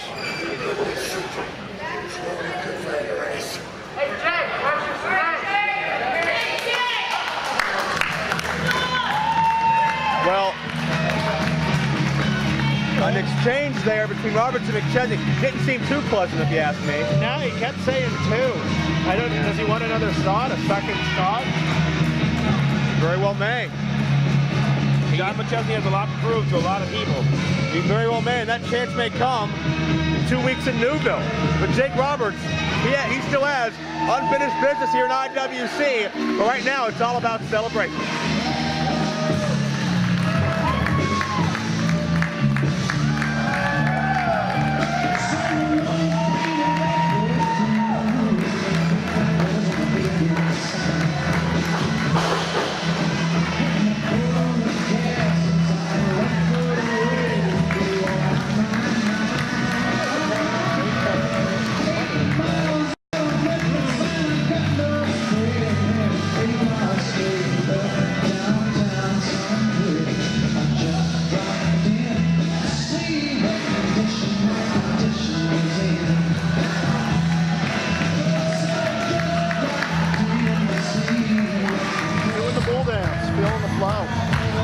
This next bout is set for 1 fall in a 20-minute time limit. Introducing first, he hails from the boardwalk in Wildwood, New Jersey, and he claims to be dating Miley Cyrus. Here is CJ Sensation. Holy crap, he's dating Miley Cyrus? I think that's a total fabrication on his part. And I'm pretty sure illegal in the state of Pennsylvania. Yeah. Not something you want to bring to public attention. I believe she's dating your dad, actually. I saw some pictures. I'm fine with that. His opponent hails from Pittsburgh, Pennsylvania. Weighs in at 225 pounds. He is Logan Shulo. Logan Shulo, only his 3rd match as a professional wrestler. His prior 2 encounters were against CJ Sensation as well. But every single time they meet, CJ Sensation finds a cheap way out, usually at the hands of using the ropes for leverage. Well, if he can get away with it, by all means.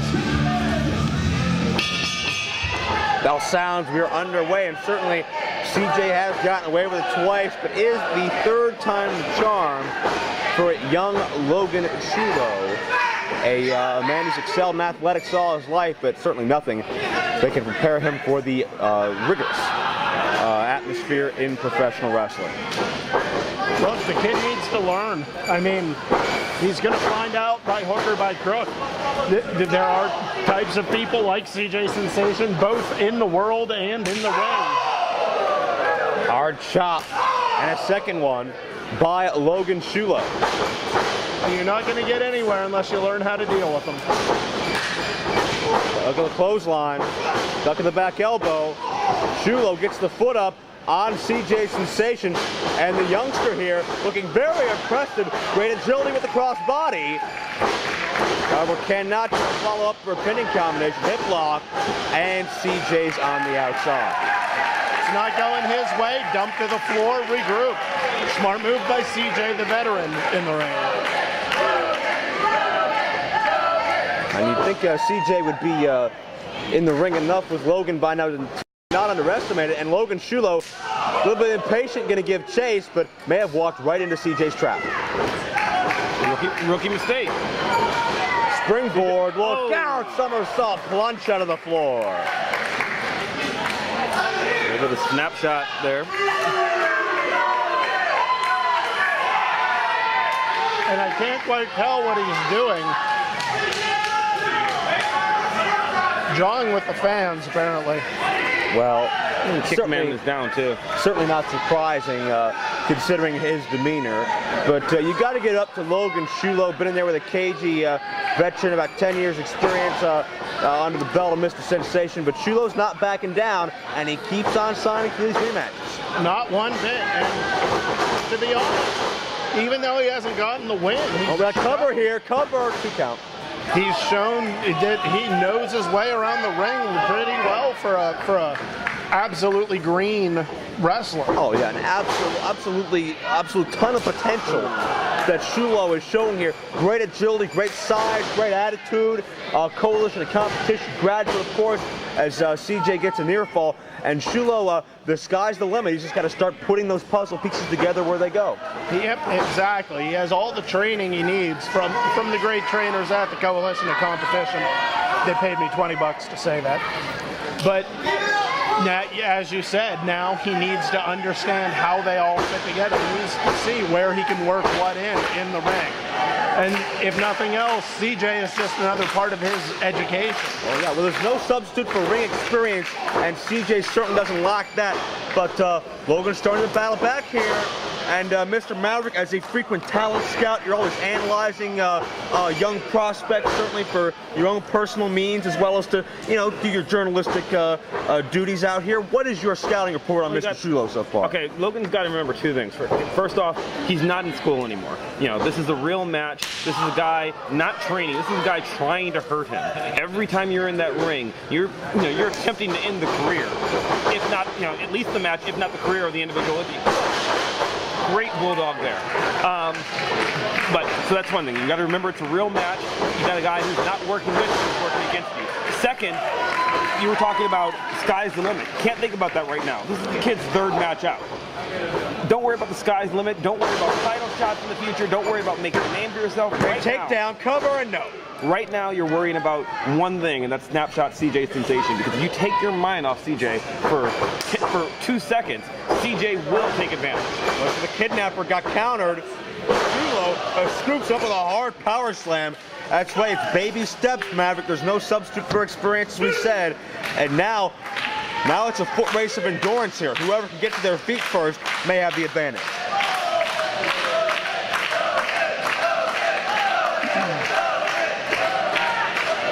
And it looks like CJ is the first one to start. 5 minutes gone by, 5 minutes. Guys are up. Shulo's got a reach advantage. He's got a leverage advantage. Got a size advantage, got a weight advantage. Slugfest is going to favor the youngster. Yep. True, but still, CJ knows what he's doing in there. He's been in the ring so much longer than... How many years have we had CJ Sensation in all of his forms here in IWC? Oh, well, in IWC, he's been around this company since the start. I'd say since about 01, 02, and he was wrestling before that. In other organizations around here, so he is time-tested for sure. Survived a broken neck, for goodness sakes. Look at that vertical leap. Look at the Hurricane Rana. And that's not a small man doing that. How tall would you say Logan is? He's got to be 6 foot. Oh, at least 6'1", 6'2". Yeah. Not a cruiserweight body on that gentleman. Cover 2 and no, near fall strip, but that's about, what, maybe nearly a 6 foot vertical leap there to get up to the top rope. Yeah, exactly. Well, one thing to remember, and you touched on this earlier, Joe, CJ's got the experience on him, probably has the speed on him, might even have the conditioning on him, but you can't underestimate. Again, ropes for leverage here. Bobby Williams is fed up, and Shulo gets the roll up at 2.5. You can't underestimate the kid. This kid's wanted to be a wrestler for a long time. He's trained for a long time. He has paid his dues, and so CJ's got to remember that. He's got to keep his eye. I talked about Logan not looking beyond CJ. Well, Shulo just leapfrogged the official into spear. A amazing spear for 2.5. A rib-busting spear by Shulo. Yeah, I don't think CJ will be taking his eyes off of him again. I mean, that's where you learn your lesson right there. Cannot underestimate the rookie. Double arm suplex, nicely done. Released him in midair. Just tossed him. Cover now, but doesn't hook a leg. Big time mistake. His arm was right there. Could have done it. Logan has both the size and probably the strength advantage, and he's learning to put that to his advantage in the ring finally. Stay up and over. It's a roll-up. Ropes again, and Shulo kicked out. CJ did not have the weight positioned properly over top of Logan as well. Couldn't hold him down. Wow, swing and a duck. Shulo has countered now. Duck of the foot. Elevates him again and drives him down with a facebuster right onto the knee. Could this be all? Logan Shulo puts away CJ Sensation. And got his first win. Congratulations, The winner of this contest, Logan Shulo. Absolutely. Took him a few times to come back to the drawing board, so to speak. But Shulo kept at it, perseverant, tenacious, got that big win over an able veteran like CJ Sensation. And Logan Shulo, his first ever W in the win-loss column, and he's got to be feeling on top of the world.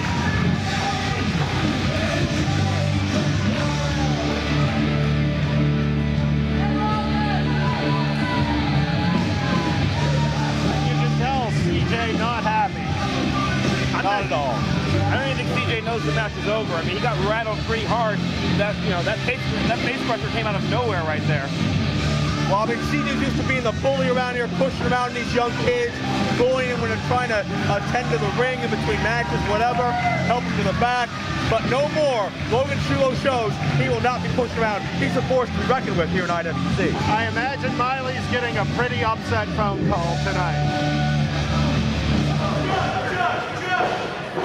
Ladies and gentlemen, the following contest is one half of our double main event. It's set for one fall, a 20-minute time limit, and it is for the IWC Super Indy Championship. Well, gentlemen, 6 years ago, these two men met in the ring for the very first time under very similar circumstances, only the roles were reversed. It was Jerry Lynn, the challenger, the brand new Super Indy champion, Super Hentai. And Hentai defeated Jerry Lynn to continue his eventual near-year-long historic reign. Introducing first the challenger.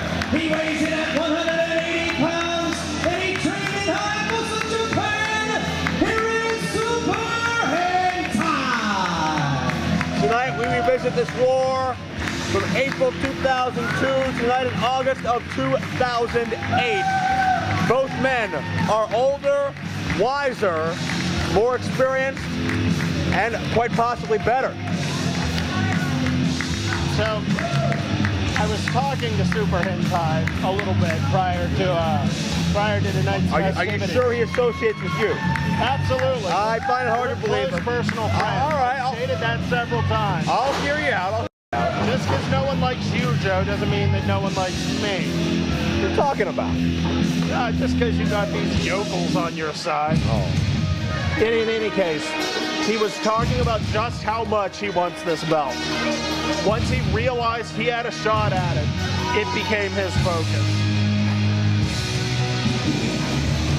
Here's our opponent, from Minneapolis, Minnesota, weighs in at 226 pounds, and is the reigning IWC Super Indy Champion, Jerry Lynn.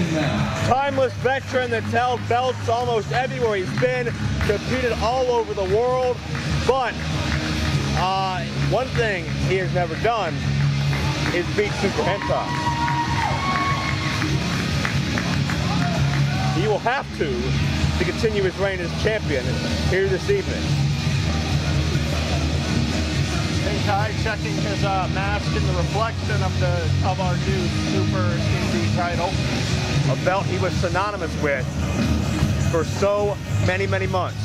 A belt he took to Japan and made into an international force with. A belt that, if you ask him now, he's taking back no matter what it takes. And there's the bell. Hentai defeated the previous Super Indy champion Larry Sweeney at Base Brawl to qualify for this matchup. Handshake to start this out. A brief handshake. Well, both men are about respect. Both men are about competition first and foremost, and they're about intensity in the ring, and they're about focus. And neither of these men are going to back up a single inch to the other. They're going to go full force in an attempt to come out on top. Let's face it, Hentai he's synonymous with the Super Indy title, but he has not won that belt since March of 2003. That is a long time to be away from something that you helped popularize and solidify. Very true, very true. But now's his chance. Over 5 years in the making. Over tackled by Lynn, quick lateral press, but Hentai, great instincts to get off of his back and shoulders as quickly as possible. Lynn cinching in a side headlock. And only their second meeting, Farnsworth and Maverick. These guys don't know each other that well. We should expect a feeling out process. Without, feeling out process. Lynn knows about hentai. He might not have faced him in the ring, but Jerry Lynn's been doing it for a long time. He doesn't go into a match without knowing his opponent. Hentai knows about Jerry Lynn. So you're seeing here both men relative high flyers, both men attempting to ground each other. I would say the advantage on the research would go to Hentai, just because he has a lot more tape he can study. Well, as I said, over 65 years of from every major promotion in this country over time. I'm pretty sure he's gone back to old-timey radio broadcasts, stenographs, possibly even cave drawings. Yeah. Let me guess. Lynn was on the Dumont network back in the day, right? Does he live, actually? Does he live? Stop it. We actually have no proof of that, but I wouldn't be surprised. Yeah. And I don't know why you're making such jokes about this fine competitor's age. Leave it to you to make claims without proof, but be that as it may, Carl Nebo top center, and keep in mind Super Hentai was screwed out of his opportunity at the Super Indy title this year. Couldn't compete in Super Indy 7 thanks to the injuries he suffered at the hands of the Gambino family and their hit on him that we had talked about earlier. So great to see Hentai finally get what he deserves here. Attempted a roll, but they hit heads on that go around, and Lynn went to the outside, and both men are very hurt. They hit their heads very hard, full force. Bone on bone when you have a head collision like that. As if Jerry Lynn's memory loss wasn't bad enough. Oh, stop it.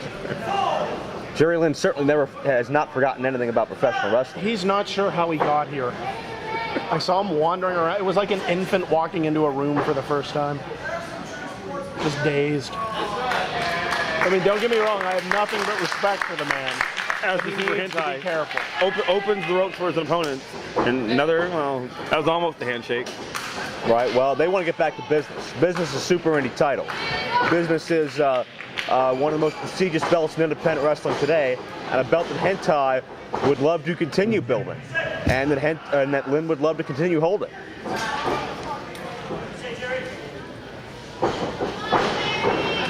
Jerry tried to set Hentai, and Hentai hangs on. Leapfrog up and over, down underneath. And Lynn tried to stay a step ahead, but Hentai saw it coming. And Hentai hits the guardrail hard on the outside. Jerry Lynn, quick sidestep. And the veteran Super Indy competitor is on the outside. And Jerry Lynn, I guess, needing to catch his breath, needing to refocus a little, dumped him outside. But now being... Mutual show of respect. Hentai will have none of it. Wait a second. Hentai will get in on his own power.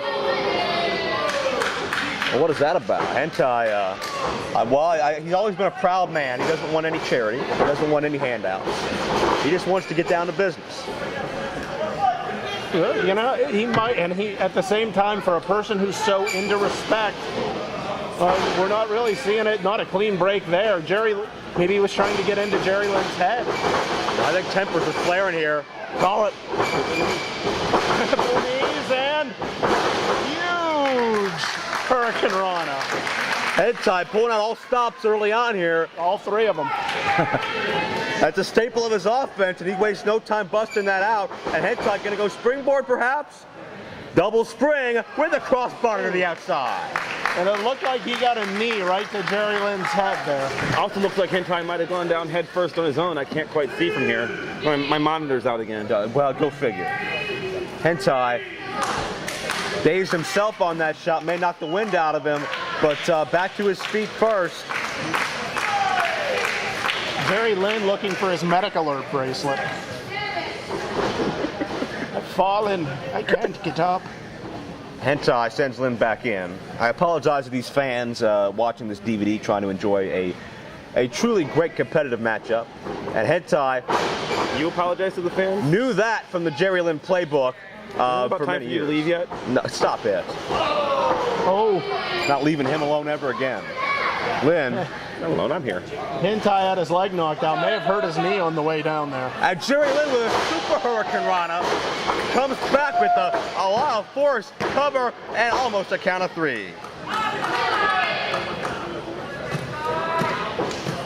And Hentai, 5 minutes gone by, 5 minutes. Thank you, Chuck. And Hentai once again holding his head. probably hasn't shaken all the cobwebs out from dealing with the arena floor. Yeah.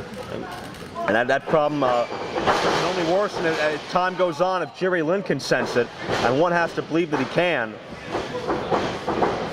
And Lynn sets Hentai up, fireman's carry, could be going TKO here, signature of his offense.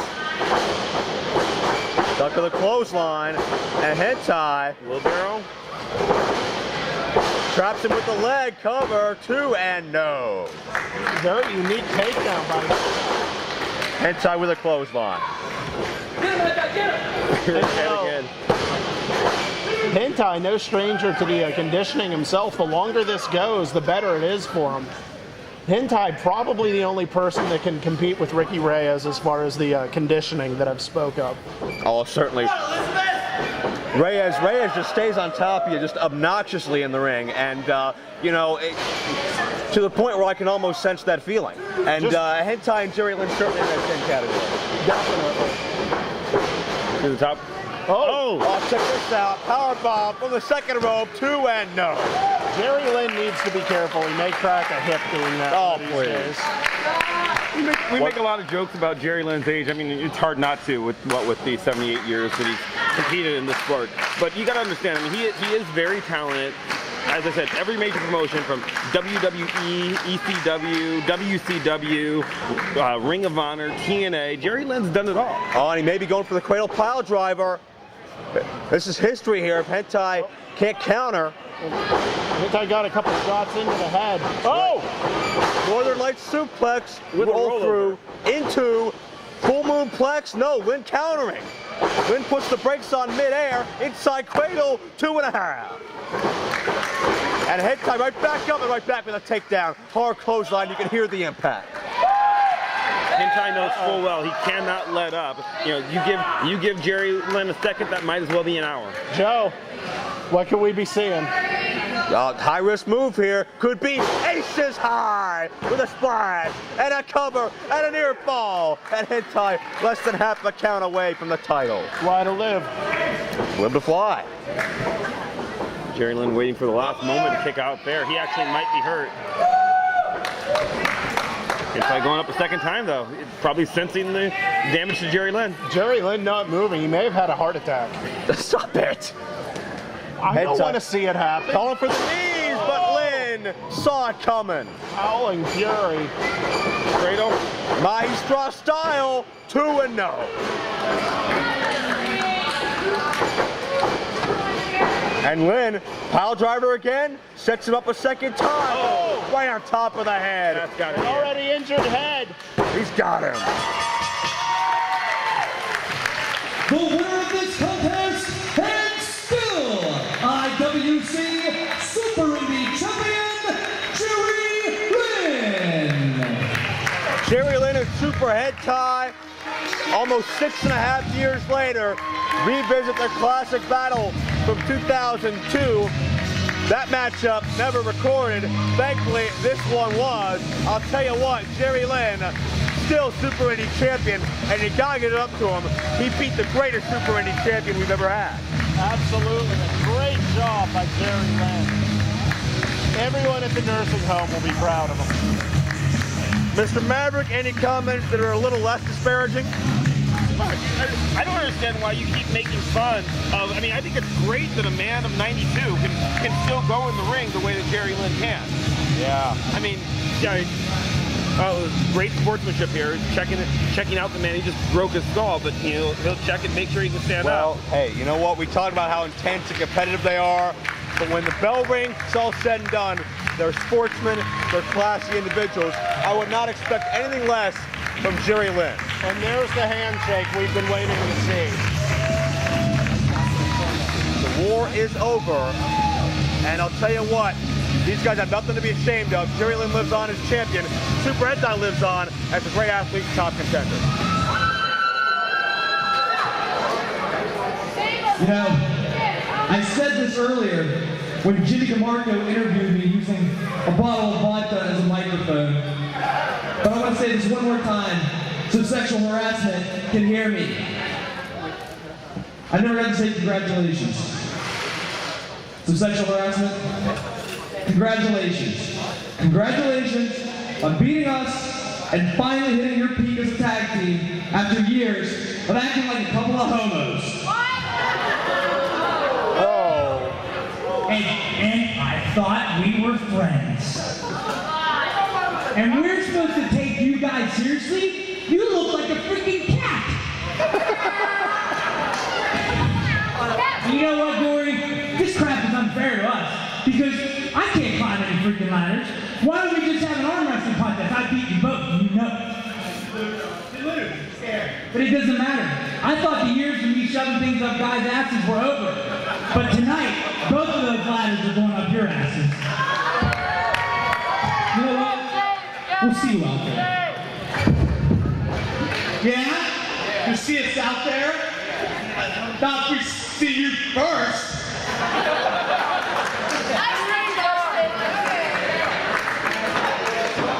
What, dude? That makes great sense.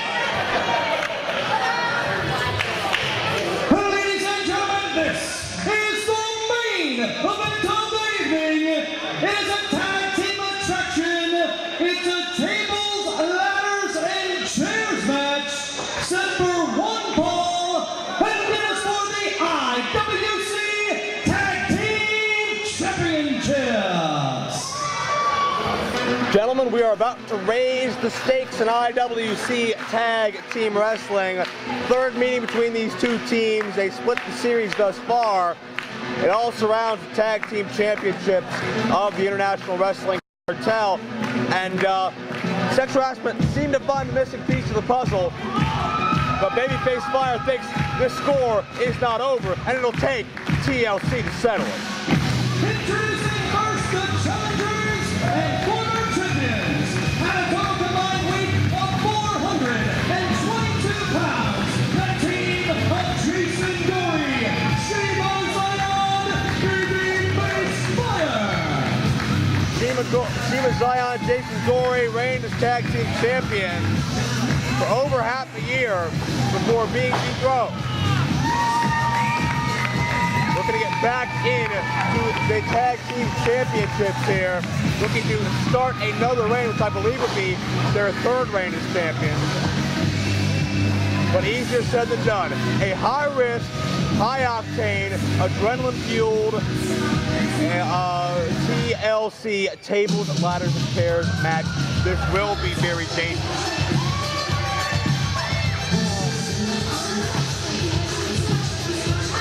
It's always dangerous when these two men are around.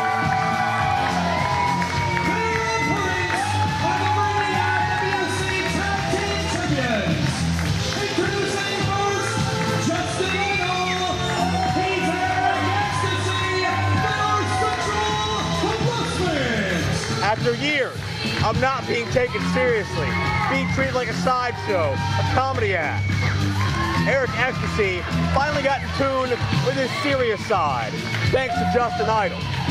And it helped propel them to tag title contention. However, when they got to those tag title matches, it seemed they always came up short. What was the one missing piece of the puzzle? It was the strawberry surprise, the very maneuver that led the original sexual harassment of Eric Ecstasy and JT Rogers to the tag titles so many times, so many years ago.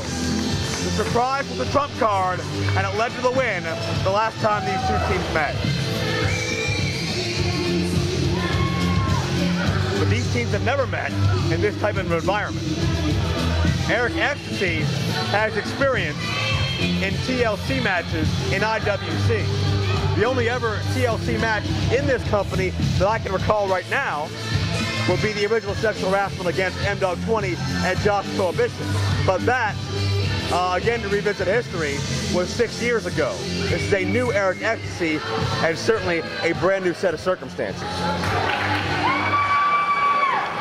And Shiima checking out how he looks both upstairs and downstairs. All right. Before getting ready to lock up in competition here. You know, we've talked about all of the past and who's been in what matches, and I hate to say it, but none of it matters right now. What matters are those four men in the ring. right now. Good show. Good Everything they've sportsmanship. done prior to this, pointless. Well, these two teams were partners, all four of them with each other at Ellsworth Baseball, but that has ended fairly early as Shiima pairs off with Ecstasy and it's Idol with Gory as we are underway. Tables, ladders, and chairs, one fall to a finish here, and Gory and Xion use their speed, and certainly their speed and agility is going to come into effect here. When you've got the plunder, it's going to come into play. We've got ladders, we've got chairs, we've got tables, and they will be implements of destruction. They will be weapons. Not going to see any tagging here, no real rules. And Gory with a drop kick, nicely done. No disqualifications. No mercy. 4. Shiima, look out. The charge through, springs up the rope, great balance, ready to a Hurricane Rana on Justin Idol. And Eric Ecstasy, they don't have anything anywhere else in the world, the many countries Shiima's been to, Mexico or Japan or anywhere, quite like Eric Ecstasy, and he just took both members of Babyface Fire down. Yeah, they broke the big bisexual mold when they made Eric Ecstasy. Double drop kick to his back, though. I hear the sound of steel. Justin Idol has an equalizer. Look out. And it's steel. Look out. Side and Gory collide head on with a couple of steel chairs, and the momentum allowed it for there is no way for them to protect themselves. Knock them out of the park, gentlemen. Knock them out of the park. You want to hold on to those belts? That's precisely what you need to do. Got to believe that's Eric Ecstasy's experience talking right there. Idol with Gory again, and Ecstasy sends Shiima face first into a steel chair. And this matchup has degenerated to the outside of the ring early, and it's just a plain old-fashioned fight right now. It looks like Shiima has been opened up. Oh, yeah. Right in the back of the head. Got to be from that chair shot, guys. Yeah. Bleeding pretty bad from the back of the head.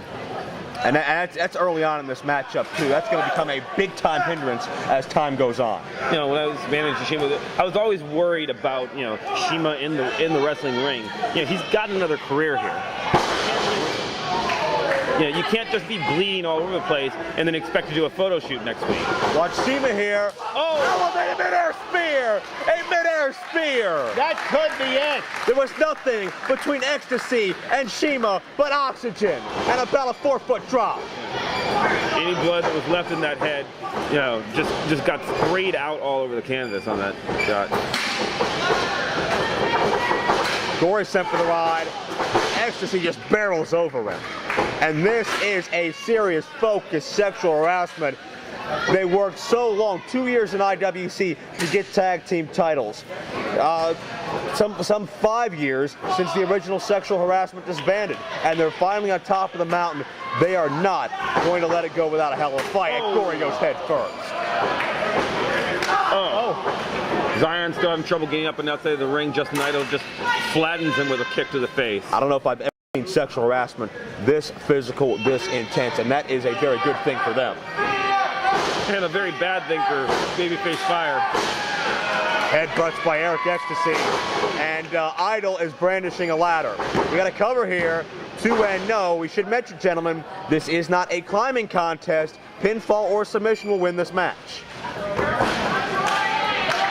Rather unique spin on a TLC match. But one that must be done here. This should be decided in the ring. And that's exactly what's going to happen. Jason Gory basically on his own here. Shiima Xion still bleeding on the floor.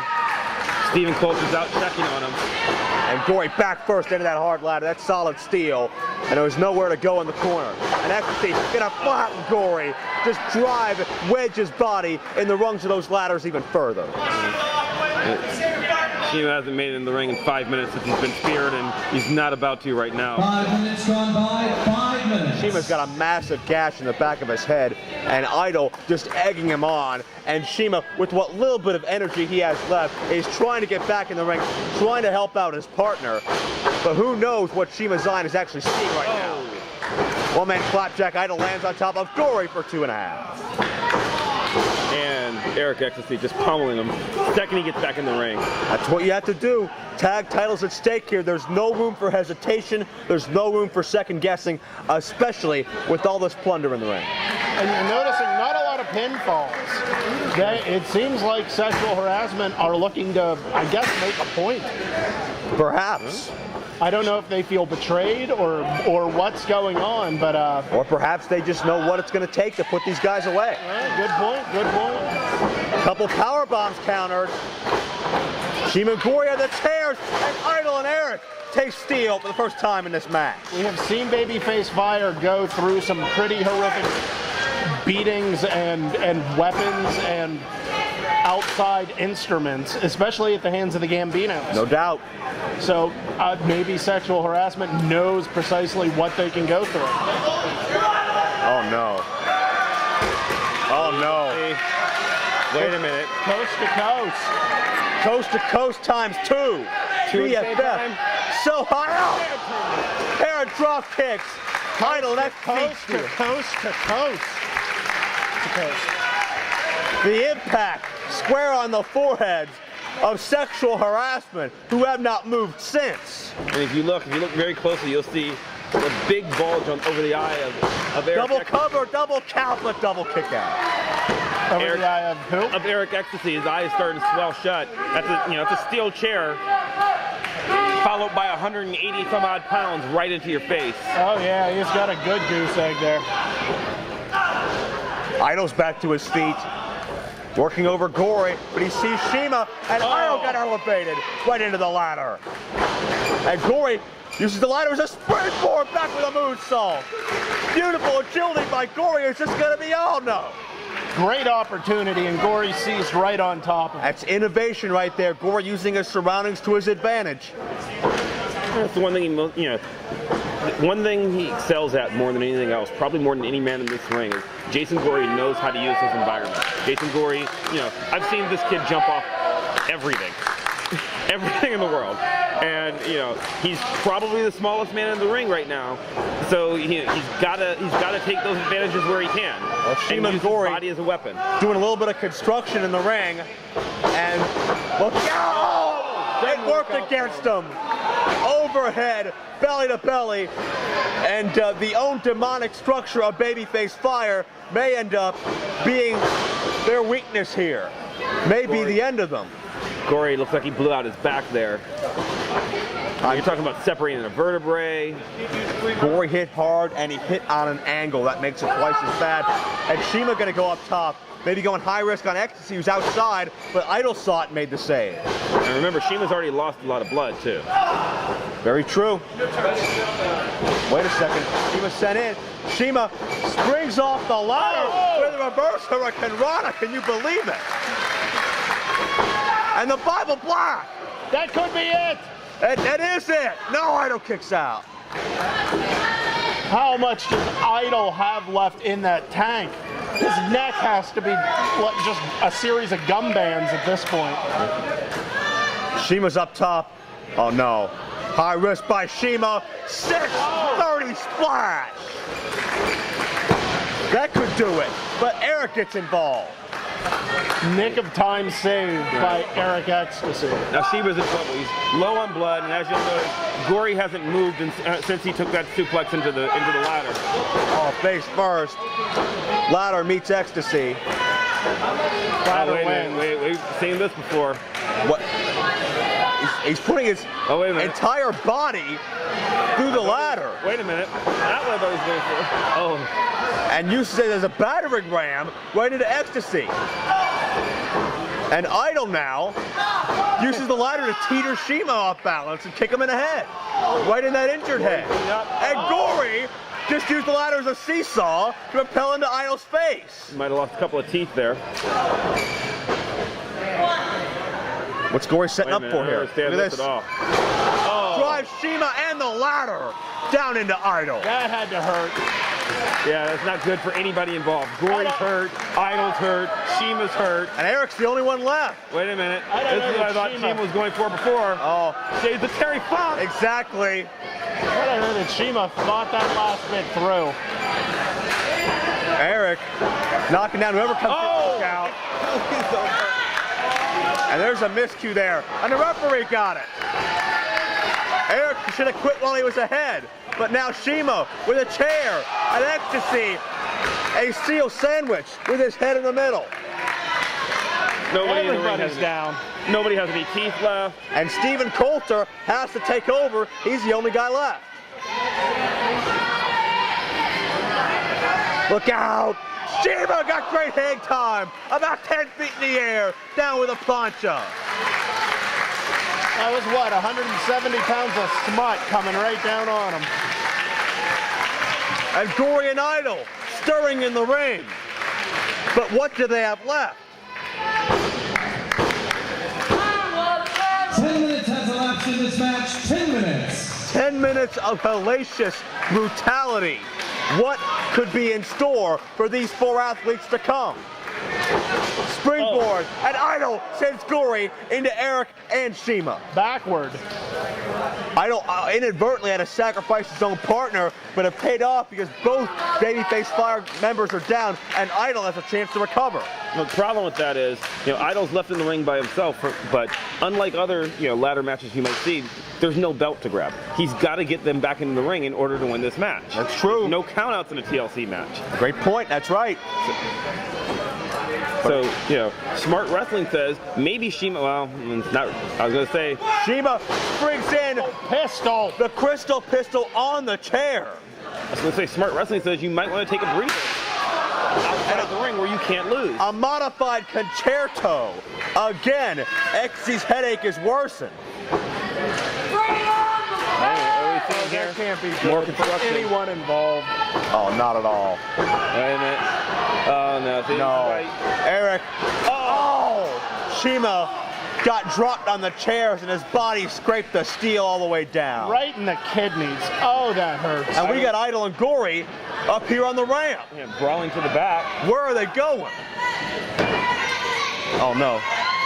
What's Idol signaling for here? A Wait a minute. suplex? Onto the ramp. That's steel. That's solid steel all the way up there.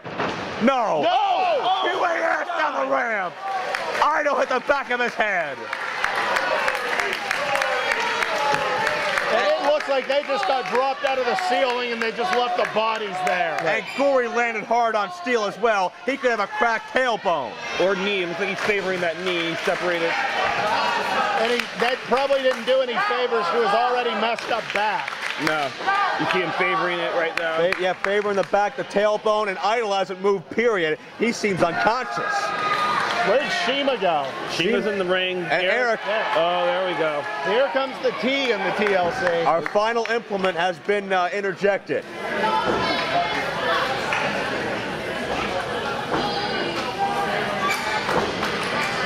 One nice brand new table. Well, that for a short order, certainly. Perhaps he's just setting up to have a nice dinner with Shiima. Well, These people are friends. if only Babyface Fire could be so lucky. But it's all about the tag titles at this point. I don't see any table settings. I don't see any entrees. I believe we're about to see the entree right now. Power bomb! No, Shiima slips free. Whoever tastes the table, that may spell their doom. And right now it's not looking good for Shiima. Oh no. But the minute ecstasy goes up, that's a hell of a lot coming down. Idol and Gory are still down on the ramp. What is there, 300 pounds up there? Certainly close to it, north of 250. Shiima stops him for his own sake, certainly. Are we gonna see a Hurricane Rana here by Shiima Xion? Are we gonna see something by Eric Ecstasy? Both men jockeying for position. Eric towers to a powerbomb, and God, the table didn't break. The table did not budge. It did not bend. It did not move. And Shiima's head right off that table, already injured, already bleeding. An unforgiving, solid table, and you can see the reinforcement behind these tables used, you can see the damage that has to be done to break them.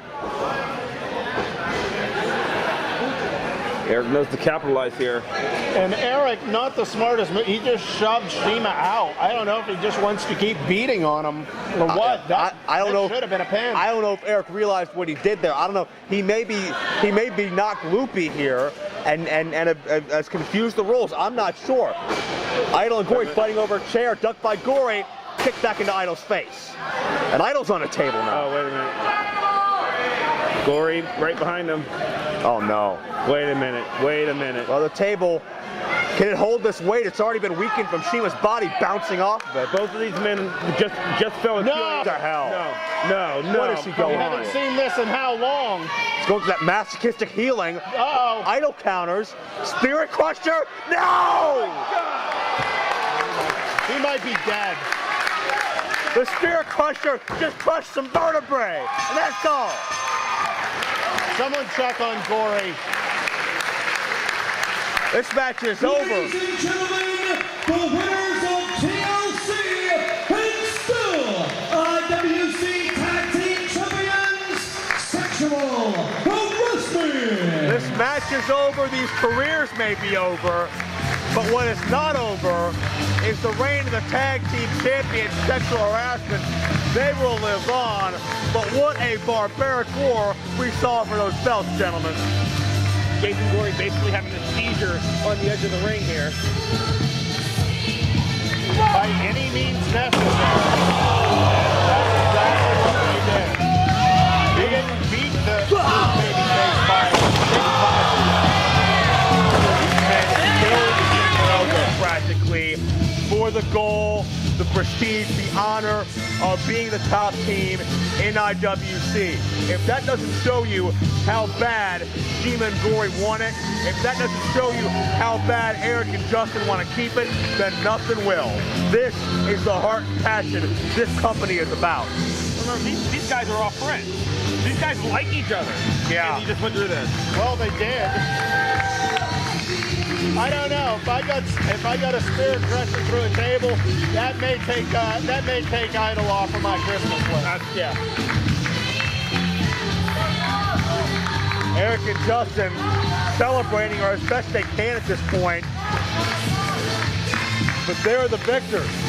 Sexual Harassment, ladies and gentlemen, survived BFF, survived TLC. They're still on top of the tag team mountain.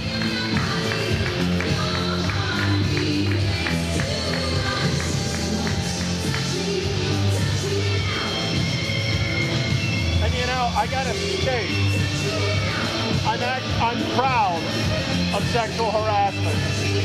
They wanted those titles enough to do what they did to Babyface Fire. They could have stopped it at any however many points there. They decided they were going to win it, and by God, they won it in a decided fashion. But at what cost? To both teams. They didn't care. Yeah, you got And I Gambinos. respect that. You got Gambinos on the hunt. You got Hollywood Balls on the hunt. You got Best around. Best Around on the hunt. I'm listening to this appreciation from these fans. Shiima is hurt badly, using the shirt of our official Bobby Williams to try to stop the bleeding in the back of his head. Gory isn't looking too good either. Gory, I don't know if he's moved.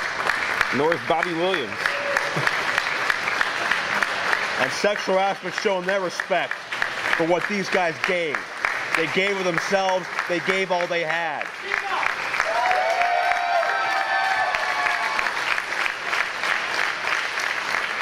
Hell of an effort. Hell of a match. And all four guys deserve a standing ovation. That's for sure.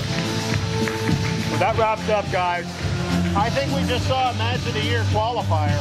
Absolutely. Great climax to a fantastic 4th annual No Excuse. Harassment survived. Babyface Fire, nothing to be ashamed about. They left it all in the ring and gave us a hell of a show. And that's what IWC is all about. Ladies and gentlemen, we'll see you in 2 weeks in Newville. Good night.